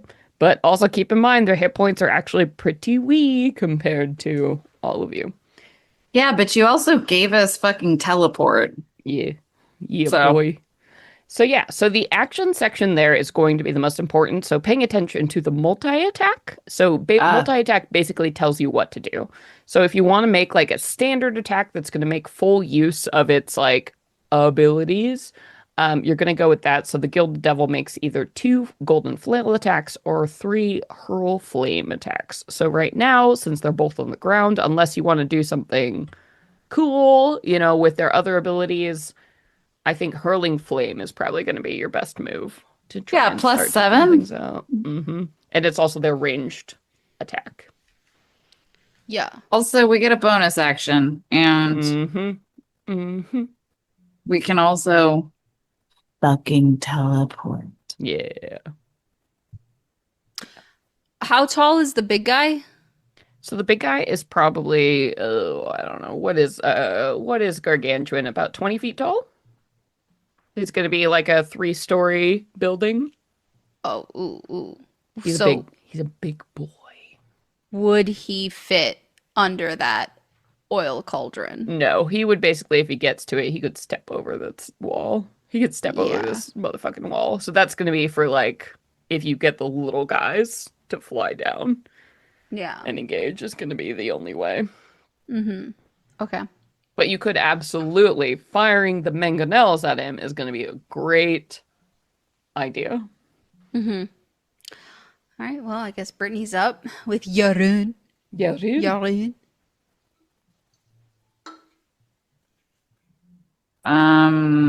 Who's closest to me? So yeah, right now at this point, it'd probably be the best thing for your rune to just start picking off little guys. Yeah, At this I'm point, that gonna. are flying over the wall. Yeah. 3 I think hurl I'm gonna flame do. attacks. That's literally what took the words right out of my mouth. I'm gonna do 3. That's the good shit. All right. Yes, it is. So go ahead and roll a d20 for each of those 3 attacks, adding +7 to hit on each. Oh my god. Y'all keep track of it, please. Okay. Keep track of this. I'm on Okay, it. so first one is 9 plus 7. So what's that? 16. 16 for one. Mhm. 19. So 12 plus Mhm. 7 for the second one. Nice. And another 12 plus 7. So 9, Hell whatever that yeah. is. So each of those So are going to they're hit. Would you like to direct? I would say I would recommend at least 2 of those towards one target. Yeah, that tells me that the target has enough low HP that I could probably take one out and damage another. Yes. Yeah. So yes, that's what I will do. What am I rolling for it's HP? 3d6 plus 4 fire damage for each. So 3d6. Oh yeah. Oh, yeah. Okay. It's nice to play NPCs. Okay, so 3d6 plus 4. plus 4. Oh my god. Yeah. Number 1 is going to be 9 plus Nice. 4. All right. Oh my god. The next one is, oh Jesus, where did it go? Oh, sorry, it got under. I'll take it. Okay, what landed on the floor was a 1, so that's 11 Okay. for So the great. third So roll. he disintegrates one of these 24 individuals. Cool. And then the third is going to be 1, 3, 5 plus 4. Yeah. So 4, 9 plus 4, 13 plus 13. Hell yeah. Okay. Yeah. And then seriously wounds another one. Sick. All right, cool. What was the Um, So first total that you decimated one? I uh don't remember. it was got it with 29 damage. Was enough to kill one. So Um, 29 or less is your target. I'm gonna say Hold on. What's the 25. jewelry situation on who we are fucking with? Unfortunately, that bonus action is not going to be helpful here. They're not wearing any jewelry. Nobody's wearing jewelry. Well, that's a crying fucking shame. I All know. They're right. jelly boys, I guess. There are I jelly still get to boys. fucking move though. I'm gonna move within five well no. They're on the 10 ground. Yeah. Yeah, I'm gonna run 10 feet to the next fuckers. Hell yeah. Yeah, so you get in the mix running in front. So yeah, so Yarun just slinging hellfire at Let's these go. things. So yeah, you get the feeling 25 HP for each of these things is that the little guys is going to be enough. So there you go. So you totally take out one and another is seriously hurt. In time for Tony, go ahead. I'm going to say the flying dudes are still flying in at this turn, so they're not, this would be their turn next time, but right now they're still swarming and dive bombing down. So, Tony, I'm going to give you a heroic ass action. Do what you do. And on your turn, the way I'm ruling it right now is that Arrow isn't using his full stat block powers. He's basically just serving as a mount right now. But he can fly up to 90 feet on his turn. So you can Yeah. be anywhere you need to be. Don't worry Yeah. about it. My longbow has a decent range, so You could let's get in try. melee range of any of them if you wanted to, with how fucking fast Arrow flies. It's true. But what is this bonus? Pinning shot.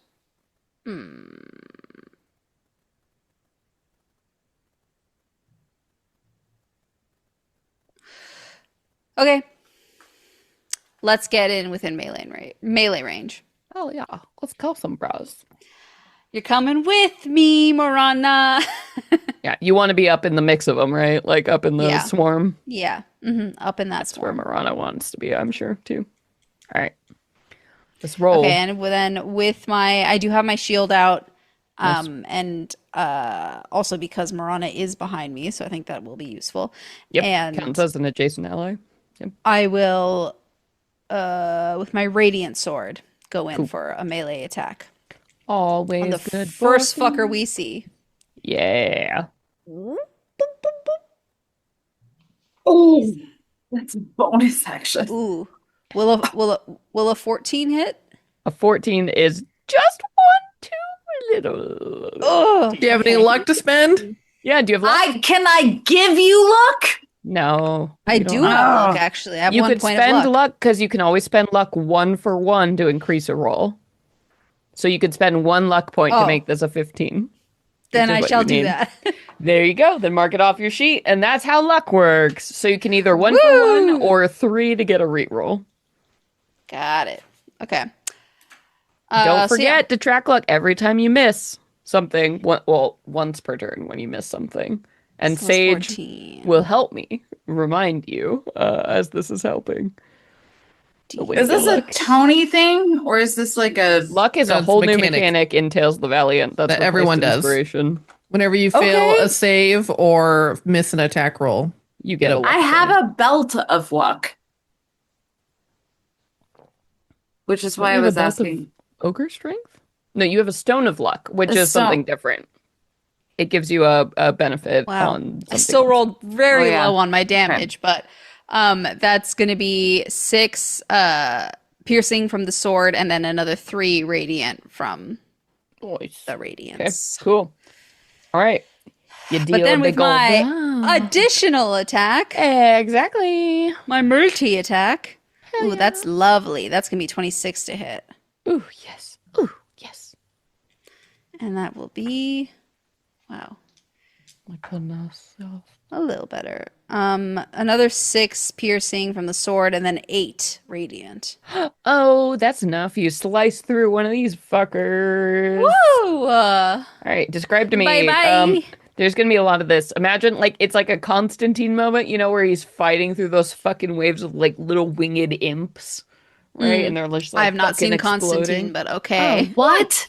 What? Okay, Okay. you need. I'm Yeah, sorry, all Peter right, yeah, we need to do Stromer that. and Tilda Swinton and Keanu. Oh I my mean, God. it's a I didn't know fucking. Tilda Swinton was in that. But Yeah, okay. she plays Oh, Gabriel, Tilda. Yeah. Anything Tilda's in, you have. and I it's love. dark and It's so hot and good. amazing.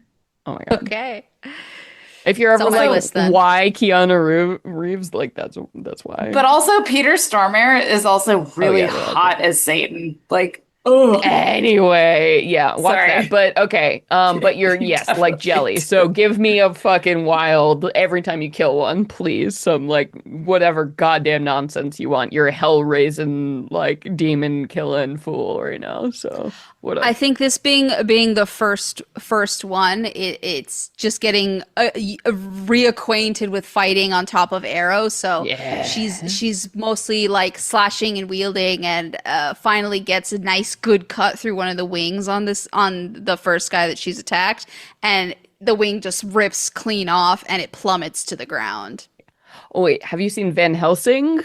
bite it off with your At least, teeth. okay, there you go. So the way the vampires spawn at the end, the children were like bursting apart into whatever. Uh-huh, You know, those uh-huh. Yeah, fucks. yeah.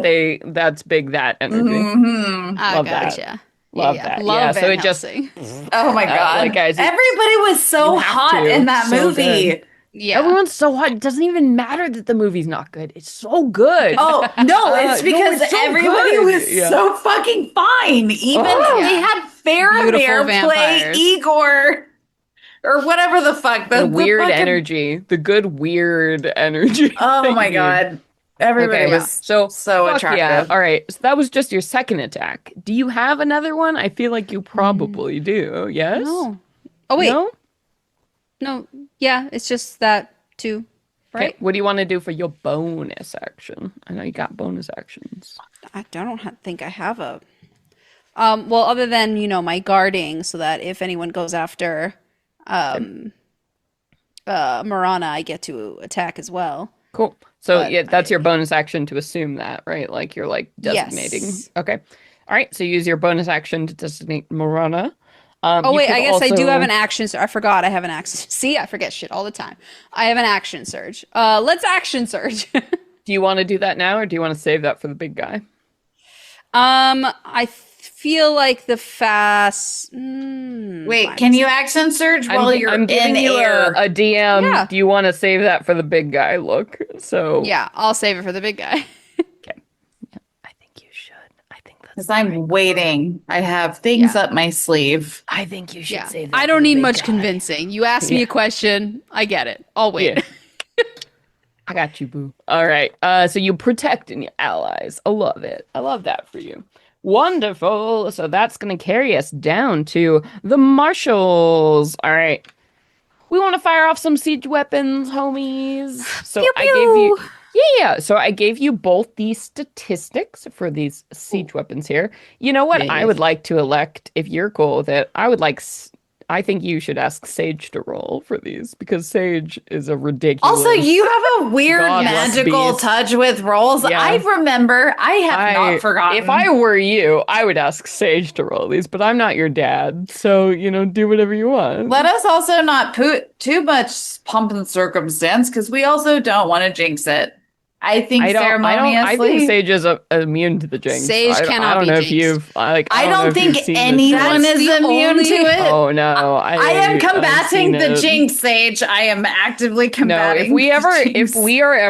if Sage and I are ever standing at a crossroads and the devil is in front of us and we have a dice game to play, I'm gonna put complete faith in Yes, Sage to same. save my soul to play Only dice. a Anything devil else? dice game. Yeah, no. The only reason I was If there's a hesitant. fiddle, we're all fucked. But like, man, dice game, hell yeah. I would The never only play dice reason with I the was devil. hesitant to play these gilded devils because my rolls are so bad. So I was like, yeah. "Are you sure you want me to do that?" No, you have to. It's good. They're so good. It'll. Gotta immunize yourself against it. All right. So yes, these two squadrons of or this one squadron of warriors breaks up into two to load these trebuchets and fire at the large The large boy. Godzilla. The large boy. Yes. Yes. All right. Well, and that's funny. I rolled an 11 to hit. That's probably fine. So launch ranged weapon attack. It's +5 to hit. Range 200/800. So I'm gonna say this guy is within 200 feet. No problem. All right, let me start this HP tracker. Um. Sage Oh can't be stopped. boy, what did you roll? 15? A total of 11. Oh, that's not gonna be enough. Never mind. All our talk. That's okay. You know The what? second Mangonel. Yeah, these guys are like, oh, this is. They had to get the cobwebs off. Far better. That is a 23 to hit. See, that's what, we all got. We all got one. Gotta warm up. Okay, so the 23, so that'll be 6d10 bludgeoning damage. Would you also Ooh. like Sage to roll that? I did. Yeah? It's very good. Yeah, I'm assuming that is how that should go. I will never want to Yeah. get in Let the middle Sage- of a yeah, so roll, you let know. Sage do that. Let that happen. After Car, I'm like, oh my god, this monster. Fuck it up. Fuck it up. Fuck it up. 49 plus, Fuck. yeah, Are you 49 fucking bludgeoning damage. kidding me? All right. All right. I will say though, these are not magical, which means that the damage is going to be halved, but it's still disgusting. That's still a disgusting amount of damage, even halved. So, mazel tov. Ugh. All right. Wonderful. So, Sage, would you like to describe what your boys do to this jelly kaiju with this fucking gigantic? Because mangonels, once again, they're like crossbows that you hold in your hands. It's except for giants. It's the trebuchet that and they huck boulders. The No, ballista this is is the crossbow. So this is the mangonel. Yeah, it's a Is Oh, it- trebuchet. Is it the little trebuchet? Yeah, it's a traction trebuchet that you load with like rocks and shit. Interesting, because I had a trebuchet as a different thing. There's different kinds of Yeah, there's different kinds. trebuchets. Different kinds. Oh yeah, There's, There's like, some little that bitty like ones. They're the that big fling ones. this way, and Hell some yeah. that go. Okay, you're right. Yeah. You're right. They're the little bitty trebuchets. Yeah. Okay, cool. Yeah, so they load in heavy stones that they have in there, and this stone just like arcs forward and lands right into this back of this creature, and you see it just sink through it and and come out the other side, like it plopped onto the ground covered in Has ooze. to take a big chunk of the jelly with them. Oh boy, hell yeah, love that. And you see the thing like, it ripples and like closes the wound, but gets slightly smaller when it does it, right? As it has to like reuse material to do that. So hell yeah, really cool. All right, so then that'll bring us to Stellas, Oh. another black metal boy. Anyway, I'm gonna do a multi-attack. Hell yeah. All right, cool. Let's start with hurling that flame. Flame, do you want to go after the one that's only partially wounded from before? I would say Sure. yes. Yeah. All right, let's start with that. It's plus dex. It says right there in the plus attack, 7. which is nice. Yeah. Yeah, so it's one of the reasons it's nice to do monster stats. They do all the math for you because everybody knows GMs they have enough to deal with. Well, that first one ain't gonna do shit because I roll Nassim with her rolls. I rolled a nat 1. Oh no, that won't do it. That won't Yeah. do it. But you get 2 more. Yeah. All right. So what about a 10? Oh no, total? You rolled a 3? I rolled a 3. Oh no, Stellas, no. Stellas he had a rough night the night Stellas! before. Everyone, give me your strength. Well, All right, an 18. yes, that'll do. Okay. All right, so you roll, looking there, as you see in the hit, it says 14 is the estimate, but that's not what you actually do. If you're rolling, the roll is 3d6 plus 4, so roll 3d6. But I got you 12. rolling tonight. A 12! All right, cool. So that is enough. So how does Stellus explode another, bro? If this one is already quite weak, Yeah. I think it's straight to the dome. Its head just Well, combusts and yeah. melts it. It's gone. Melting down Jello, melted Yeah. Jello. That did not set right. Incredible. All right.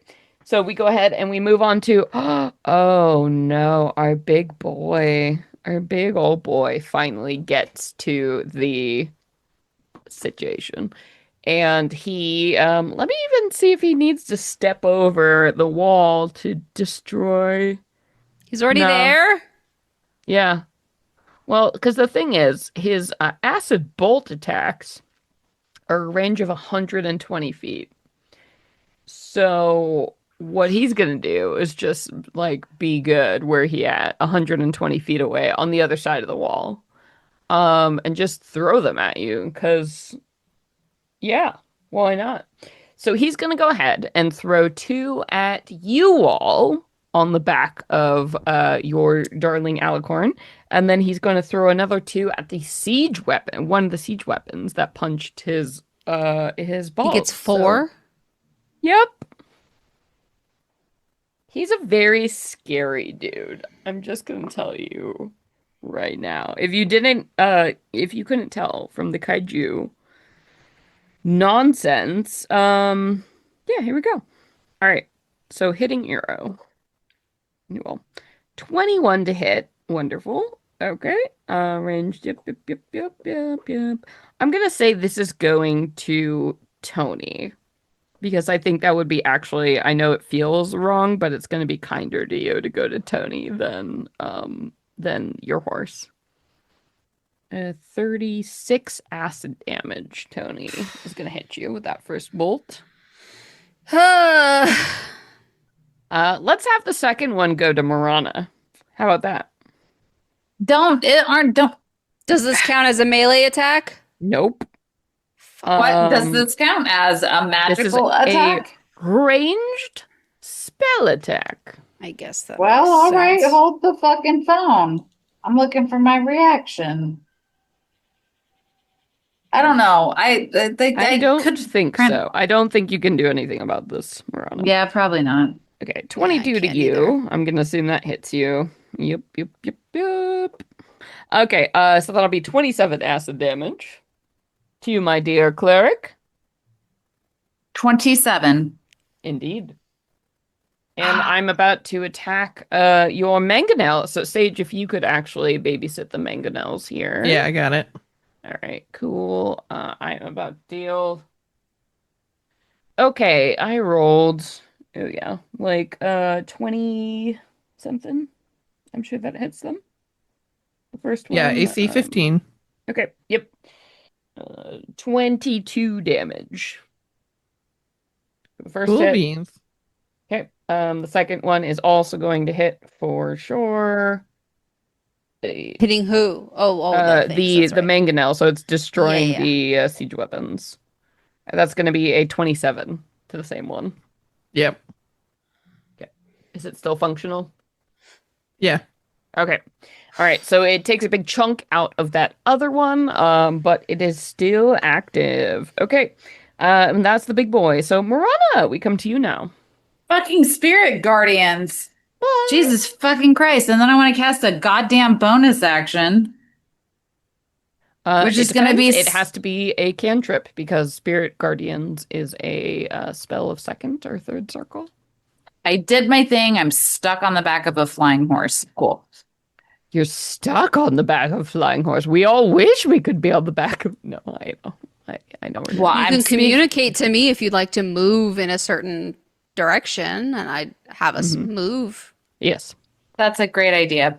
I'm going to cast that, and you're going to see these spiritual Yeah. Do you want to effervescent give things. us a quick description? I don't think we've seen Marana cast that before, right? So It what is are a your motherfucking glitter bomb, and it kind of vaguely takes the shape of like constellations.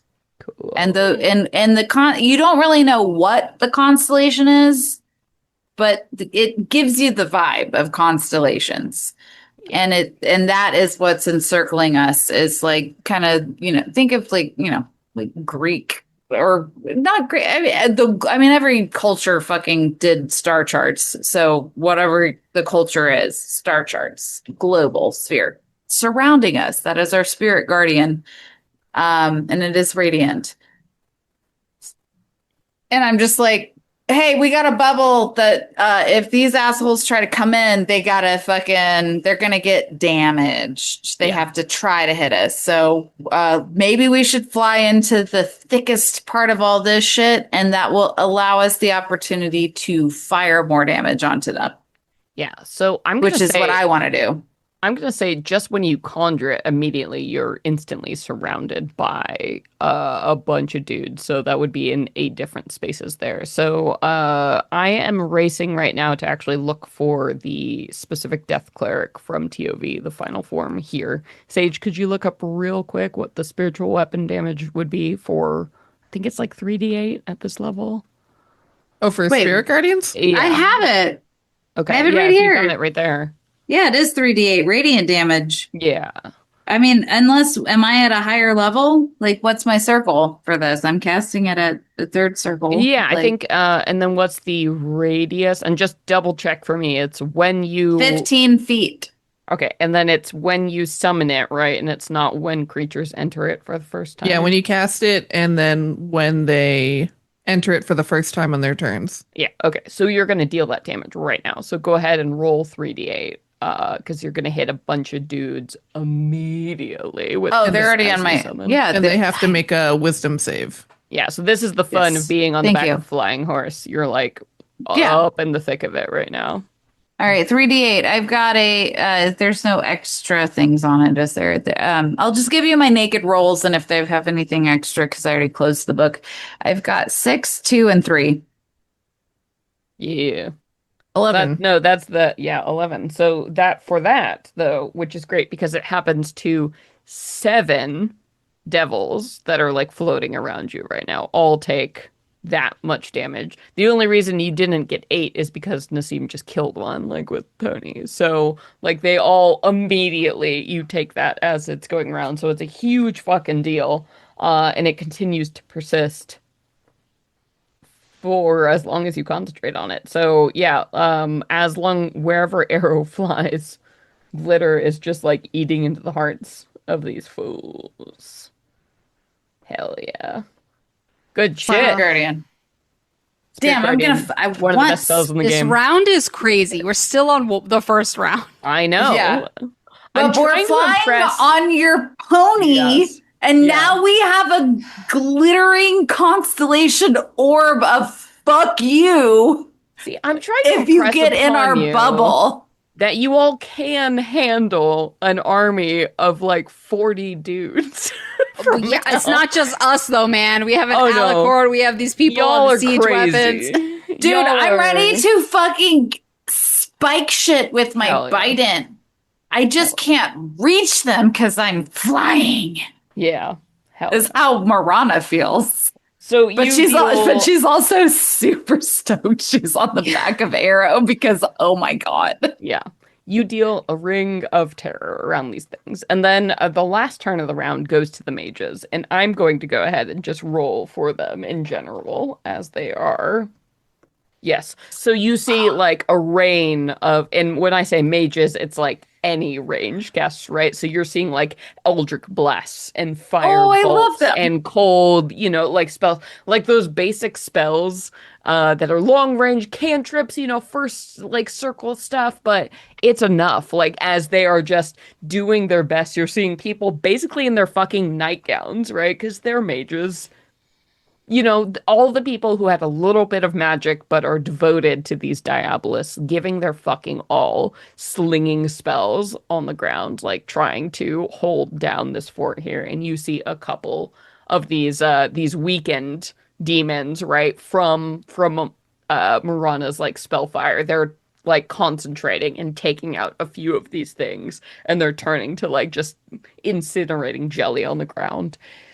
So that brings us to the end of this first round as this siege is like just starting, right? And there's miles to go, but you're holding things down. But this is the time we're going to swap right back to Aoife and the scene that is happening here as we begin to wrap things for the evening. And we throw back to this quiet, isolated conversation where no one in the world is hearing what is going on as you literally discuss the fate and future of all worlds. And Virgil says once again, checking in. And I think in this interim, there's been some like discussion, of other people's problems they've put forward and the minor things. And essentially, when it comes back to it, we have a vote sort of Mm-hmm. situation that's brewing here at the table, as Virgil proposes. So I think we're all in agreement at this point that Aoife, you are in, of course, the best position to deal with the curator and investigate what's going on. I don't think any of us will bar entry here, and I don't think getting an invitation to this museum will be any issue for you. But I think the stance is, where do we go from there? Assuming all goes well, assuming you can enter this place and free the souls of these Corellans, you still haven't told us. Who do you propose we back for the throne of the Empire? Do you think we let it fall into chaos? Do you have someone who should take over? Do you think we should bend to the old Tsarina? Or something else? Curious to know. I'm certainly open to suggestions for who we think might be an interesting and favorable pick. There's certainly something to be said for the two dukes who have had their titles stripped, as they were both incredibly popular with their duchies, and I think thrusting one of them, particularly Duke Phineas Albright, into a position of power, he might be easily manipulated because he probably doesn't want that position, and he seems, well, quite frankly, a vain and glorious man. But I'm certainly open to any suggestions. I'm not exactly sure who I would pick. I'd have to give it more thought. But I would not be opposed to the Tsarina. But I think, given how quickly the public turned in their sentiment against her, I don't think it would be the winning horse. Hmm. Everyone considers your words deeply. And Calpurnia chimes in and says, well, to be quite frank with you, I don't think either of these men have a chance of really holding public attention. After all, the Eldrin Empire has, and wisely I might add, never really trusted in male leadership. It's been mostly a female-dominated affair. So I think we should absolutely continue in that trend, unless anyone has any objections, and if they do, direct them squarely. And she like holds her hand out and indicates the giant insectoid being behind her. And everyone's like, haha, ooh, weird threat. But yeah, no, we hear you. Um, and then Alara says, well, we have enjoyed quite a bit of, let's say, freedom under Sariel. She has, after all, been the first Eldrin to really encourage other cultures, other lineages to perhaps dilute whatever this Eldrin Empire initially stood for. Though, to your point, if we are looking to indeed preserve the world of the Fae and the mortal world and continue to play them against one another, it might actually be quite interesting to bring a Fae into mortal rulership. perhaps the people are ready for a more extreme change, as our Aoife has suggested. And going around the table, Finch says, "There, there's no way anyone would accept a fae simply walking in and taking control of things. It's just it's unheard of unless we did something. I mean, incredible. These people are idiots. We'd have to convince them. They're so ill and uninformed. It would be." And Virgil, chimes in. It would be a hard road indeed to see someone other than an Eldrin take the seat. But perhaps if we positioned ourselves in such a way, and I think to your point, Calpurnia, I think a female influence is very much needed for transition period, and I think it would have to be an Eldrin or an elf or even a fae, someone similarly long-lived to lead up to the expectations and associate the culture familiar. Certainly not human by any means, which unfortunately does count Phineas out. And Albright, well, interesting. Ravane, well, we all know really what that's about, not one of noble persuasion. It could be interesting if we really are looking to preserve these worlds. Perhaps a Fae Queen is exactly what we need. And Aoife pretends that it's not about her. Oh, it's not about me. I could not. Me? No way. What? Oh my God, no way. And Hmm. she'll say, well, as someone who is uniquely positioned amongst three realms, Hmm. I would certainly throw my hat into the ring. Hmm. We would worry if you did not, dear girl, at this point. But, again, there is much to be decided and much that needs to happen before such a decision can even be considered. I think the first step here is to very much acknowledge that the Krellins must be freed and Melwyn's power must be undermined because the certainty of the structure of the Empire must be thrown in the question of every citizen's mind.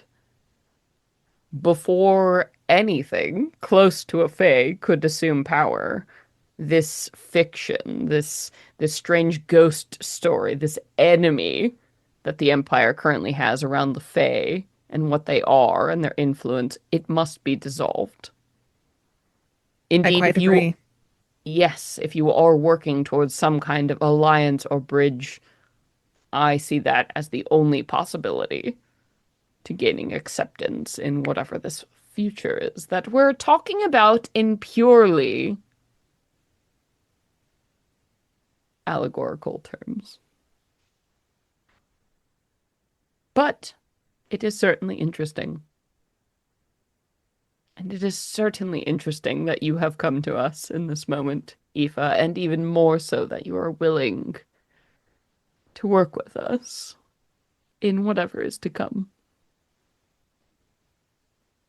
I look forward to a fruitful partnership.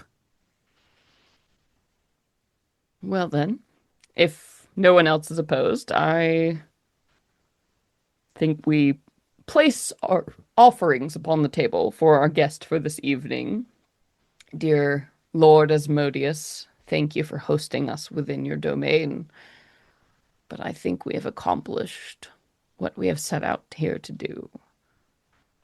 We shall secure your invitation, Aoife, and we shall progress to undermine Melwyn's influence here I and have a return the Empire to a state in which we might have more influence. I have one final thought for who she might be securing power from. Hmm. You had mentioned that perhaps there is no fiendish chai, and that those rumors about a fiendish source of power aren't exactly true. Hmm. But I do know of a sovereign fae who has secured in her possession the Enigma Codex. And I think it would be quite interesting if she were to ally with Melwyn Tavir, and in exchange for Melwyn getting rid of the Corellans, would grant her power. There is a fae you think might be willing to accept such terms? She is a fae who is unlike any other and is completely novel in her approach and in her ambitions, which I have not quite seen to the bottom of. But I think it is quite possible. Who is this fae? She goes by the name Hecate. She is one of the Okay. Weird Sisters and sovereign of the Heavenly Court. The Titan Hecate? And Aoife's eyes grow wide in confusion, and she says, "A Titan?" Yes. There is some truly ancient lore that we have come across of the Titans that supposedly preceded the gods and the infernals of some kind, and Hecate was one of their number, supposedly the one who had some hand in inventing magic or something along those lines. Is that the same Hecate of which you reference? I can't believe it is so. A fae I mean, as a perhaps. Titan. I could imagine when the gods turned on their parents that some Titans might have made deals in order to secure their safety, and Aoife will drop the armor onto the table and unwrap it from its cloth case. And she will lay out these pieces of armor and will say, "We gathered this from one of her knights who we defeated in combat. This armor, we suspect, is of some kind of Titan magic, and it would only make sense if Hecate is a Titan to be able to have access to it." Well, this has all become very interesting, hasn't it? Quite. We don't pretend to know much about these gods and these titans. They're not really our particular brand of business, but we can certainly look upon this with a considering eye. It seems there might be much more divinity at work here than we initially thought, or some corruption of it, as is usually the case with mortals. Well, I think we all have much to discuss, much to investigate. I propose we meet again at the usual time within a fortnight, and looks around the table and everybody kind of nods and agrees, and oh, it seems like some kind of fortnightly meeting is the case. Well, until then, to our masters. And Virgil sort of indicates to you, like, wrap it up, like, take it. Mhm. And everybody else kind of like brings forth these parcels, and like leads them up and like lays them at this. You see just behind the head table, there's like this very long, almost like a unlit brazier sort of thing, and everybody gets like heaps whatever they're bringing. And some of these parcels Mm. are large, some are smaller, as they lay things upon them behind this gigantic throne that Virgil is currently seated on. And yeah, Aoife will present her offering of this set of armor. And as you lay it upon the coals, the unlit coals, it all, you know, everyone takes a step back, including you, like reading the room, and just this like blue fire, this like incredibly hot flame just and incinerates whatever is there, and it's gone in a moment. Um, and you feel, rather than hear or see or anything, just this feeling of acceptance. But it's like weird at the back of your skull. It makes you feel strange and watched. And Virgil turns to the table, and thus we say goodbye for now. Thank you, my lords, and bows his head. And as he does, all of the smoky figures behind the chairs disappear at once. And you all proceed one by one out of this portal that you entered before, which has now appeared between the doors. And Aoife, as you step back out into this hall, you hear screaming and the clang of swords, metals, sounds of calamity, some great battle that is happening beyond. And you look and you turn, and Alara is like throwing back her hood and like preparing all of them are for whatever lies ahead of you. And that's where we're going to end for tonight. Yay! So much is happening. But yeah, that's it. That's it. Oh shit, we're walking into a big old battle. So thanks everybody. Thanks everybody for joining us. How you all feeling?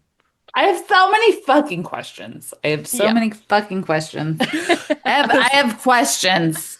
Does this mean I did my heroic destiny? Yes, with this, Aoife, you have achieved your heroic destiny level 3. With this, you Ooh. have gained the influence, the power, and tapped into an organization that is literally like puppeting the world, and not your world, just all of them.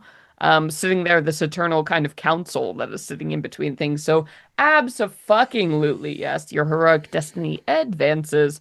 Do you want to tell us a little bit about what you're at rank 3 now? Rank 3. Bae? So yeah, tell us a little bit about your celebrity heroic destiny. What has been unlocked? Absolutely. And now I'm on the A list. That's right. Oh yeah, you are. Yeah. Yeah. Tier 3, we're on the A list. We're well known, and our reputation precedes you wherever you go. Hell yeah. So while I'm in a town or a city or in a locale where I might be well known, once per week I can call in a major favor from my admirers. So that could be arranging a private or public meeting with a famous person, securing a pardon for a major criminal offense, receiving a gift of a single non-magical object worth 1,000 GP or less, and I can acquire luxurious, cost-free accommodations and food for 1 week. So we're living the high life now, Yeah. girls. You can walk up and be like, yo, Ritz-Carlton, a suite, me and my friend, whatever, wherever you go. Right now, you have gone sexy for us. lady. Wait, I think Everywhere. Hey, Nassim pretty has to, lady. there we go. Nassim has to be the one to do that. That celebrity going to their show, first front row, backstage passes. Like it's a whole fucking thing. You are the hot shit now. Your connections, these people, your connections stretch across the empire. There is nowhere you can go here where you will not find someone who is on your team. Fabulous. As the youngins would say, you are now an influencer. You Yes. are. She's This an is like the influencer. heroic destiny for influencers. I don't like to say that, but also that's the term. It's what it now, is. Isn't it? You It's are what now it an is. influencer. Hell yeah. Which I Hell like. yes. Let's get that free fucking buffet, please and thank you. Oh my God, we deserve it. Lobster claws Keg's waiting for us in the forever. room. Yes, champagne, not a keg. Mhm. Champagne, the Wait, we finest. get room service. Like not Oh like yeah, Best Western room service, no. where like no like When you get free room service, luxury that's the important. Free room Lux- Do service. you like luxury. luxury? Do you like it? Shit that Ooh, I good can't, that Brittany cause. can't imagine, Yeah, the shit like that it's we way out as of my millennials fucking just like, oh my comprehension. God, this is like, wow. Yeah, yes, that's where you at. So congratulations, you've done it. You're playing all the fields of the plains, which I desperately love for you, and may have Mm. even elected yourself as future Sarina, Future which is queen. Yeah, when that Also. conversation started, I was like, Oh my God, I had no idea where that was going, and I was like, oh my God, yes, is that where we're going? I'm I'm sorry on if the you report that train. to me, I will be a fan. Oh, we're on the train. We're loving this. Let's see the Yes, but anyway, fuck, what a great game. That's been our shit. Oh, Before we go, we always like to take some time to say a huge, goddamn, beautiful, wonderful thank you to our Patreon donors at our top tiers. We make literally no money on the show other than y'all who donate on Patreon. So it's so important, so lovely, so fucking fantastic for those of you who go to patreon.com/Venture Maidens and donate to us. Damn, you guys are lovely. So we're going to go around and say some big ol' thank yous to our crew. I'm going to start things off with our Arnie's cohorts tier and say a big ol' thank you to Muffin at the one on Drury Lane. and I would like to say thank you to Nissa McKinnon. I'm finally getting it right because I'm finally paying attention to the diction. and Tony, my Oh, brother. Tony, Thank moving you. it up. Thank you. And Chris, thank you so much, my dude. Yes, and for first drinking mate tier, thank you so much, Fable. Hey, Brittany. Thank you, Brittany. Thank you, Markali. And thank you so much to Noon from our Discord server. Thank you, Rim. Thank you, Steven. And finally, last but never least, thank you, Cinnamon Toast Punch. Oh, you all are beautiful, wonderful, amazing. We love you. Man, thanks so much for being here. I can't wait to see what happens next time. This was a mess, a beautiful mess. I'm so ready. It was too damn hot. It's been too damn hot. World, chill out. Be cool for once. Otherwise, we'll just have to be so spicy. But until then, everybody, I've been your dungeon master / game master, Celeste Conowitch. I have been your really eager to slay Eldrin cleric Morana, played by Good Brady cleric Quintero. vibes. Good, Yeah. good cleric. I'm ready. you know? I'm ready. And I have been your soldier at the ready / first time general, Tony Silvertail. Captain. Sorry. Sorry. And I'm Sage, and I have been Aoife Flannery, your stately satyr bard. Yeah. Queenly. Queenly, regal, potential Serena. We'll see. Soon it'll be sovereign satyr bard. You're I mean, sovereign down. Serena bard. Damn, we're ready. Yeah, but yeah, that's it. That's it. That's all we got for you. Until next time, everybody. Venture Venture away. Venture away, everybody.